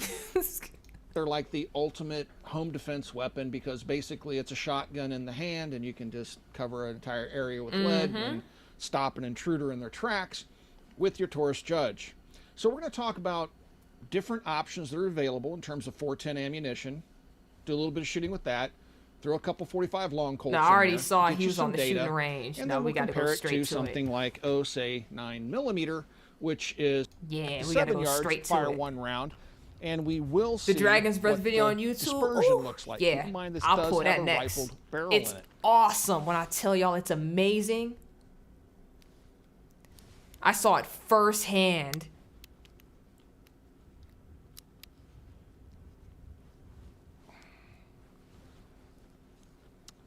So this is a problem we've had with some 410 shells.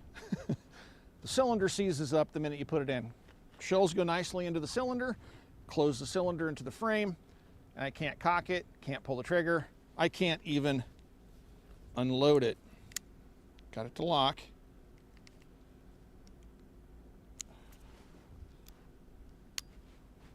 Oh gosh, that is not very confidence inspiring. So I had to cock the hammer and force the cylinder to turn. I guarantee you after I fire one round, it's going to seize right up. And we've had this problem before.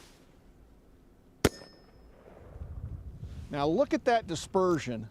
Holy cow, guys, we are 3 yards away. Oh, that person's done for. 1, 2, maybe 3, 4, maybe 5, 6, 7. Yeah, that person's done. 8, maybe 9. That person's done. Imagine fire and nails added to the mix. It's over for them. It's a wrap. It's a wrap. You said I'm scared of getting shot. That's an okay fear to have. I don't think anybody wants to get shot.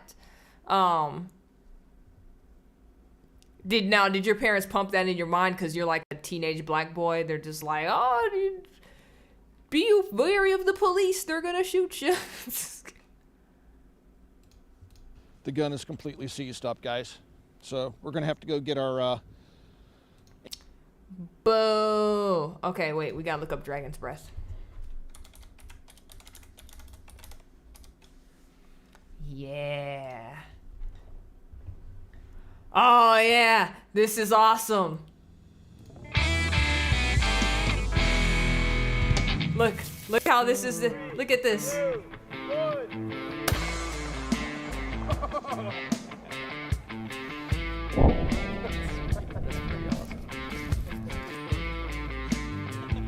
Yeah. What if you catch yourself on fire?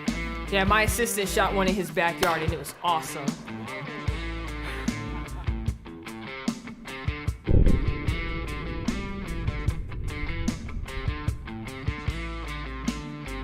Oh! It's a wrap.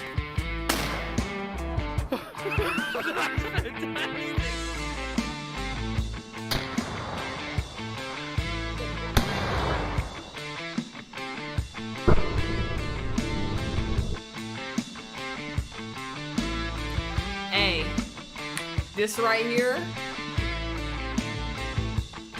that was my whole goal for wanting this. And that, to be fair, was not Christian at the time. But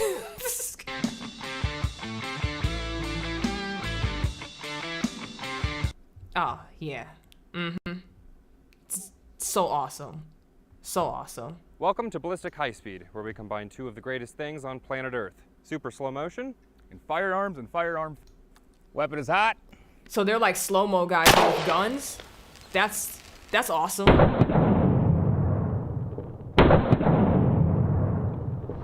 Now super slow it down.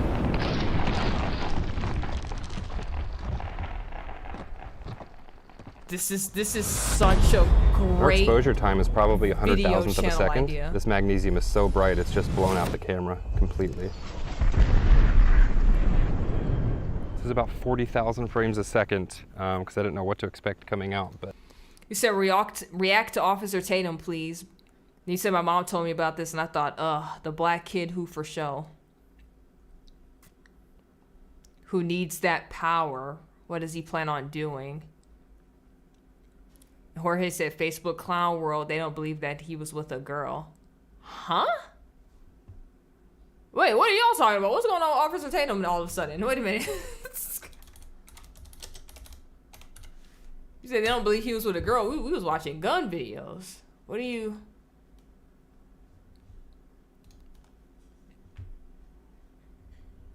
Oh, you're talking about the black teen that we talked about earlier. Okay. Yeah, of course, they're not going to believe he was with that girl. But it's legit. He wasn't by himself. He was literally with that white girl because she died. Yeah. Okay. Yeah, Tech Boy, when you were gone, we kind of already covered this, but through a different video. It just wasn't through Officer Tatum's video. That's all. It's funny, I think I was going to play his video or Pink Book Diaries about what happened in Chicago.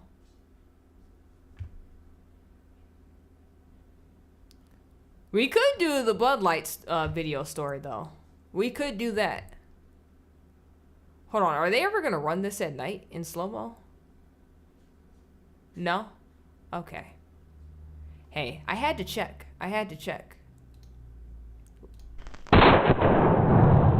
Oh, that's awesome. That's so freaking awesome. This channel is literally slow-mo guys with them shooting guns.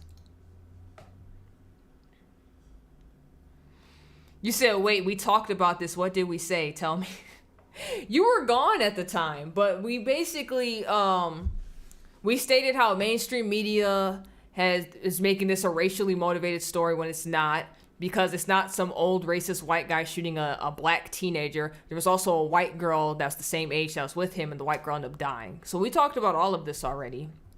Mainstream media can't be trusted. Then Tyree shared a video where it was like, watch this, and they were talking about that mass shooting in Alabama at a birthday party for a bunch of kids.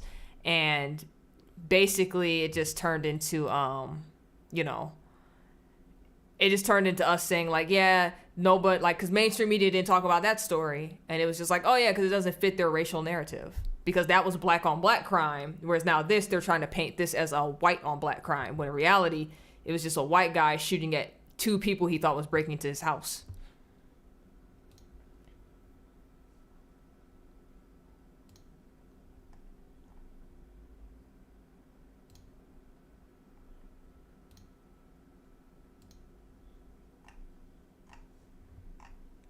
Yeah. Yeah, there was a white girl. So it wasn't just this black kid. There was a white girl there too. And the fact that that's not really being talked about is crazy. Sure, I'll hear about this at church. Yeah. Especially the way you said your church is set up. You're definitely about to hear about it. Sorry, tech boy. I need to stop interacting with Facebook. I'm literally arguing with fools. It's Facebook. It's gonna happen. Yeah, I saw that earlier. I saw the news story for that earlier. Because once they were just like, there was a white girl there too. I was like, oh, really? I didn't know that. Then it was like, well then. It's like, what are they, why are they painting this narrative? I wonder if I saved it. Because if I saved it, I could just show you guys. That is also an issue I have. I don't save everything. And of course I didn't. Whose YouTube channel did I even see that on? Because they had everything.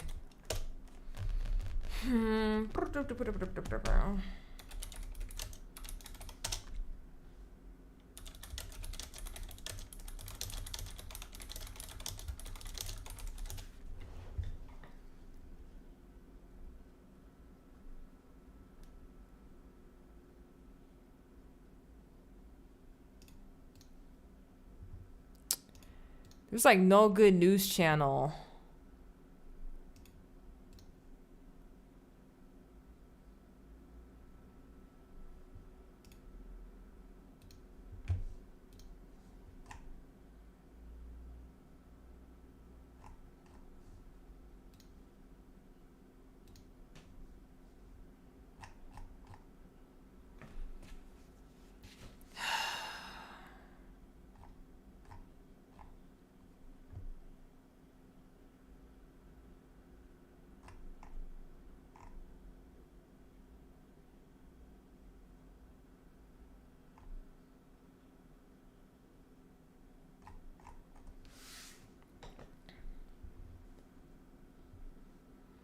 They're trying to say the girl was from some New York news story.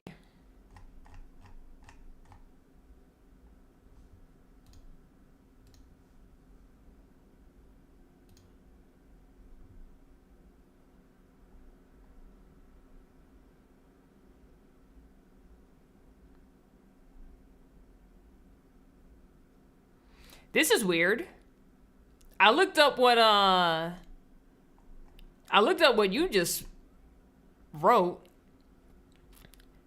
There is a news story. This is weird because this also came out the same day as the other story. A white woman. They said this girl was 20 though. This is in New York, and she was also killed by an older white guy. Or not killed, but it says went to the wrong address. It was met with gunfire, kind of like how the black kid did.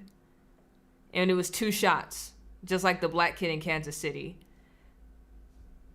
You want to talk about coincidence? How? How? It's literally the same story in 2 different states on the same day.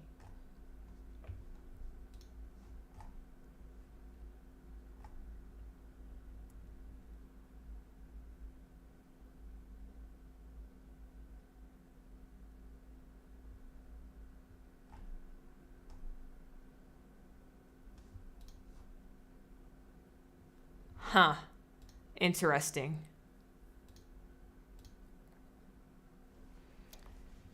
How old was the girl in Kansas? Whatever news article I brought up, it said she was 20. Oh, you said in Kansas. I'm sorry. I thought you meant the New York story. So the one in Kansas, it said both of them were the same age. But I can't even find, because I could have sworn I saved it on Twitter. Because that's where the link was at.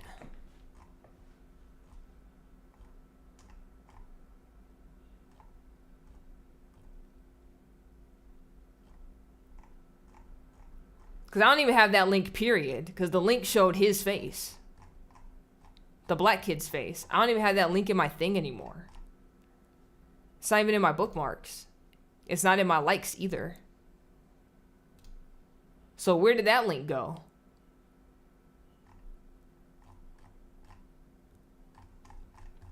Yeah, it's not in my likes.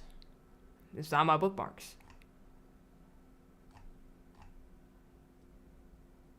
Well, that's weird. Can links just like vanish on Twitter? I know when they delete, it'll usually say like this deleted or whatever. Can they just like up and vanish?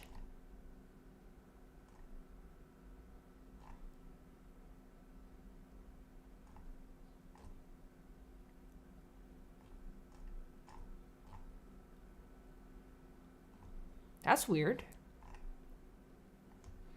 Yeah, there's like a whole gap. Wait a minute, there's a whole gap in my bookmarks.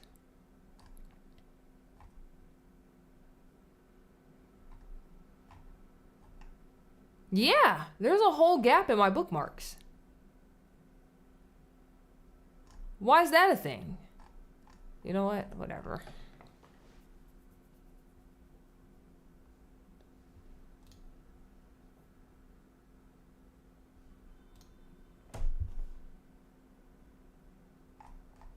Cause now I'm like, did y'all delete that? Did y'all delete any of that? Is that what happened?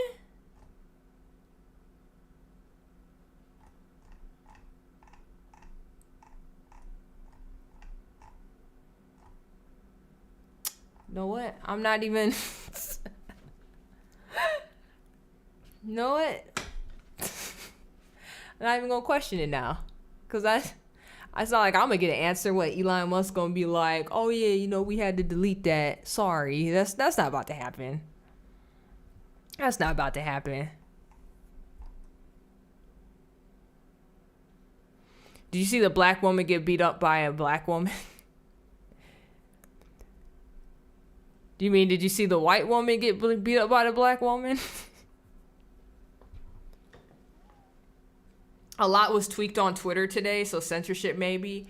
Because I'm literally missing like 2 or 3 things in my bookmarks. From like today and yesterday, there's like a gap. I don't know. That's weird.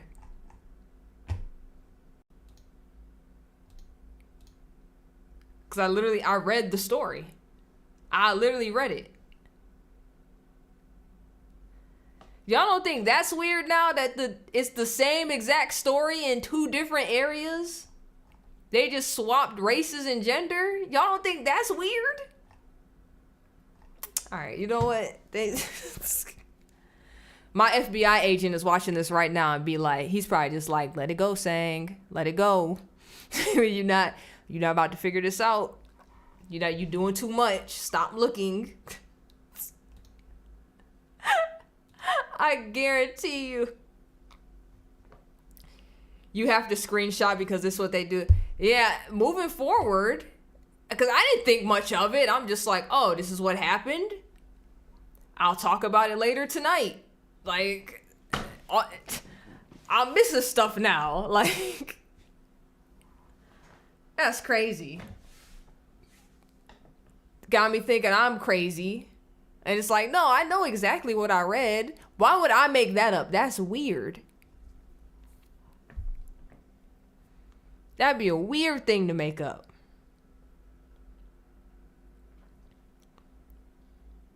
Since I can make my own decisions, can I leave to see Allie? Did your parents say you could make your own decisions? I have to ask that because you're still a teenager. Like, did they say you could do that? Because I don't want you to go do something and be like, this YouTuber said I could do it. No. Did your parents say you could do that?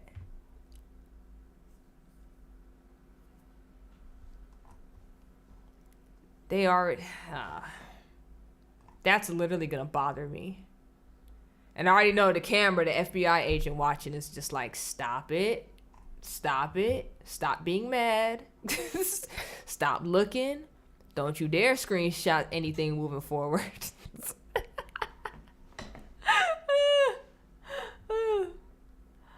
All right.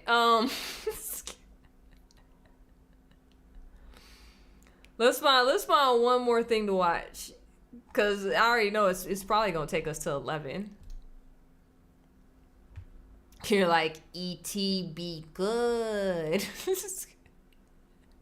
Should we all wave together? Hey, it's like, hi, Mr. FBI agent, or CIA, or IRS, whoever watches these things now. Hi. I hope you like the show. You probably don't like about the things I talk about, but I hope you like it. Oh, see, Jorge, you about to get raided. Jorge was like, FBI, you work for us, clowns. They probably just looking at your comment right now, like, probably like, Marsh, you have like the coordinates? Yeah, I got him. You think we should pull up? He's not a threat. He's just upset like most of them. Leave him alone. Oh, look at Tech Boy. He said, I like the FBI. Show some respect. Hey, man. I understand we have to respect our government. That don't mean I gotta like it. Don't mean I gotta like them. That's all. That's all. And I'm gonna just leave that at that. I found the cooking channel. Subscribe. Alright. I wasn't gonna play that for y'all, but like, there's a cooking channel and I forgot to sub to them. And I couldn't remember the name. And I just saw it on my homepage. It's like, I got a sub. Alright, so you know what? That's what we go watch. We go watch a good old food video for getting up out of here. That's probably be the best way to end the day. Watch a good old food video. What we about to watch?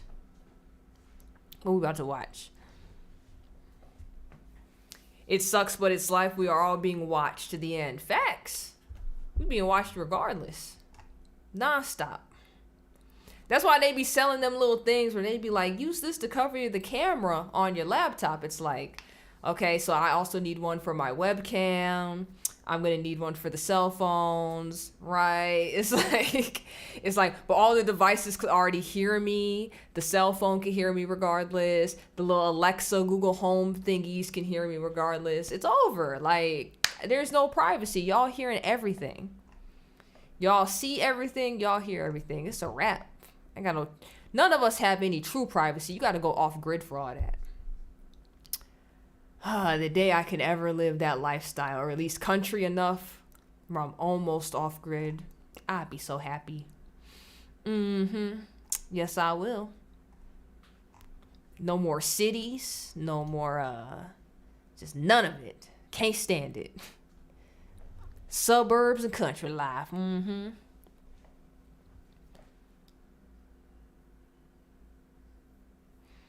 FBI, just think, if I had the eyesight, you're my dream job. All I'm saying is just be better. It's funny. I used to want to be an FBI agent too when I was younger. Me and you could have been partners. But see, then we would have been the good cops. We would have been noticing all the corruption going on. And we would have been like, oh, snap. We got to tell somebody. And next thing you know, like a movie, you just hear the gun behind our heads. And you had that one agent that's crooked. They'd be like, you just couldn't leave it alone, huh? You just couldn't leave well enough alone. Now I gotta take you out, and you just hear the trigger. It's like, bang, and that's it. That's our life. That's our life right there. It's over. It's over. See, maybe it's a good thing we didn't. Maybe it's a good thing we didn't. Oh, I gotta show y'all this. All right, we'll watch this. And we'll get up out Today of here. we're cooking chori queso. Sometimes this is called queso flameado, but queso flameado is usually lit on fire with a shot of tequila. We're not doing that today. We're making a simple chori queso the way we used to experience it here in South Texas on the border. Sometimes this is made with rajas, sometimes with mushrooms or other chili pepper and onion toppings, but today we're keeping it simple. A lot of my barbecue passion and experience came from my father and my grandfather, but the chori queso and cabrito experiences came from my father-in-law, Frank Nieto. My father-in-law is the one that used to take me and Terry across to Reynosa. Nobody in the States at that time made cabrito, so we had to go across the border if we wanted to eat cabrito, and we would always order this as our main appetizer. When my kids were little, they asked me the first time they were going to try it, "What is that, Dad?" And I said, "This is a Mexican pizza." So from then on, even till today, they still call chori queso the I make that Mexican suit and tie pizza. look Today sexy we're and they cooking know over it. the fire You on just the want to be pork pit James on the grill. Bond, bro. You already showed the gun. You want to be James Bond. That's why you want to be the agent. Because you'll be like, man, that's all you will be thinking about all day. That's why you said this right here. That's why you said it. What is this? We gonna end it on a good cooking video where he's showing us how to make chori queso. See, I tried the accent. It probably was trash, but I tried. Cabrito is delicious. I love goat. Hold on, KF sent me a pic. He said country life and tweet. Hold on, we gonna look at that real quick. Look at this. He said this is his nearest neighbor. This is awesome. This is how I want to live. I just want space and acreage, and I don't want your house to be directly onto mine. That is so annoying. Can't even open my window because now I'm looking at you in your window. No, thank you. No, thank you. I want this type of setup. This is awesome. That's gonna be the next house. house. You can cook this on the stovetop or in your oven, whatever works best for you. All you need for this recipe is 2 packages of chorizo de San Manuel, our favorite chorizo, and 2 packs of queso Oaxaca. This recipe is so easy to make. All we have to do is cook the chorizo in the pan, add the grated cheese, and then pull yourself a big old FBI Special chorizo Agent taco. Jorge Antonio Rubio. They be like, Agent Rubio, what's your location? And you be like, you tell him and everything. I already know how to hit all that. Look, Hale, he said, never in the city again. Facts. I can't stand city folk.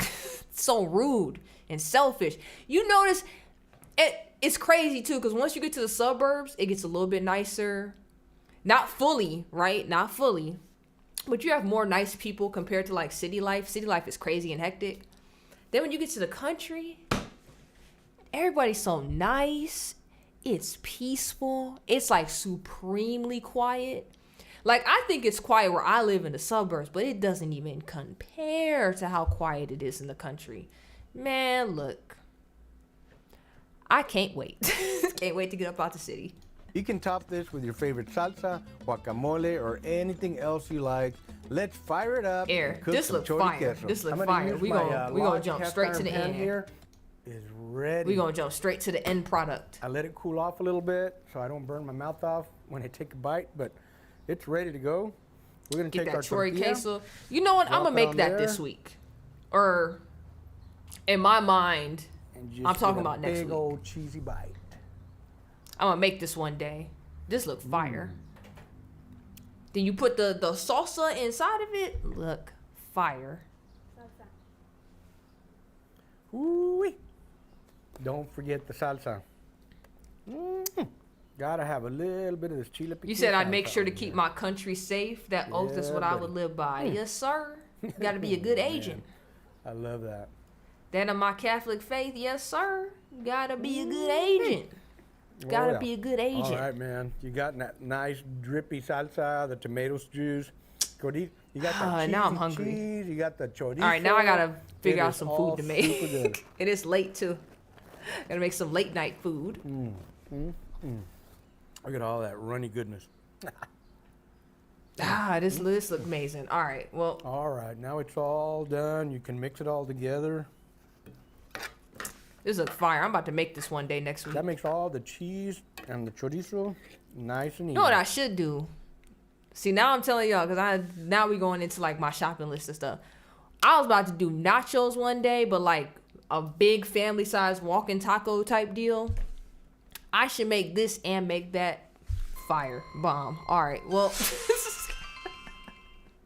now I'm getting hungry. We probably should not have watched that, but thank y'all for stopping by. I appreciate y'all like I always do. I hope y'all have a blessed evening. Tomorrow, so the game plan for tomorrow, since I do have Bible study, I was gonna play Family Feud with you guys for a little bit until like 8:20, so we can play Family Feud. If you guys want to watch a video or two in between games, we could do that too. The way Family Feud works, because I already found the website and stuff, it has all the rounds and the fast money round, but it's like a timer, and it looks like you're going against somebody else, I guess. But the timer is long, so say it'd be like top 7 things you take to the beach. You guys could just throw some stuff out in chat, and I just write down whatever you guys put in chat to see if it's an answer on the board. Once you get 3 strikes, you can still answer after that. Unlike the real game, it goes to the other team because the other person's answering too. But if you keep getting it wrong after them 3 strikes, you start actually losing points. So we gonna see how well we can do as a community with Family Feud tomorrow before I have to go to Bible study. So that is the game plan. So if you're available, I hope you can come through, hang out, play Family Feud with me. And I just hope y'all have a wonderful, blessed day. You know, that's all I want. That's all I can ask for y'all and everybody else that's watching. So hope y'all have a good one. You said the Bruins are tomorrow. Hey, you in sports mode right now. You got all of that. But yeah, I hope y'all have a wonderful, blessed night. And if I don't see you tomorrow, I hope y'all have a wonderful, blessed Wednesday. So until then, you already know who it is. See y'all.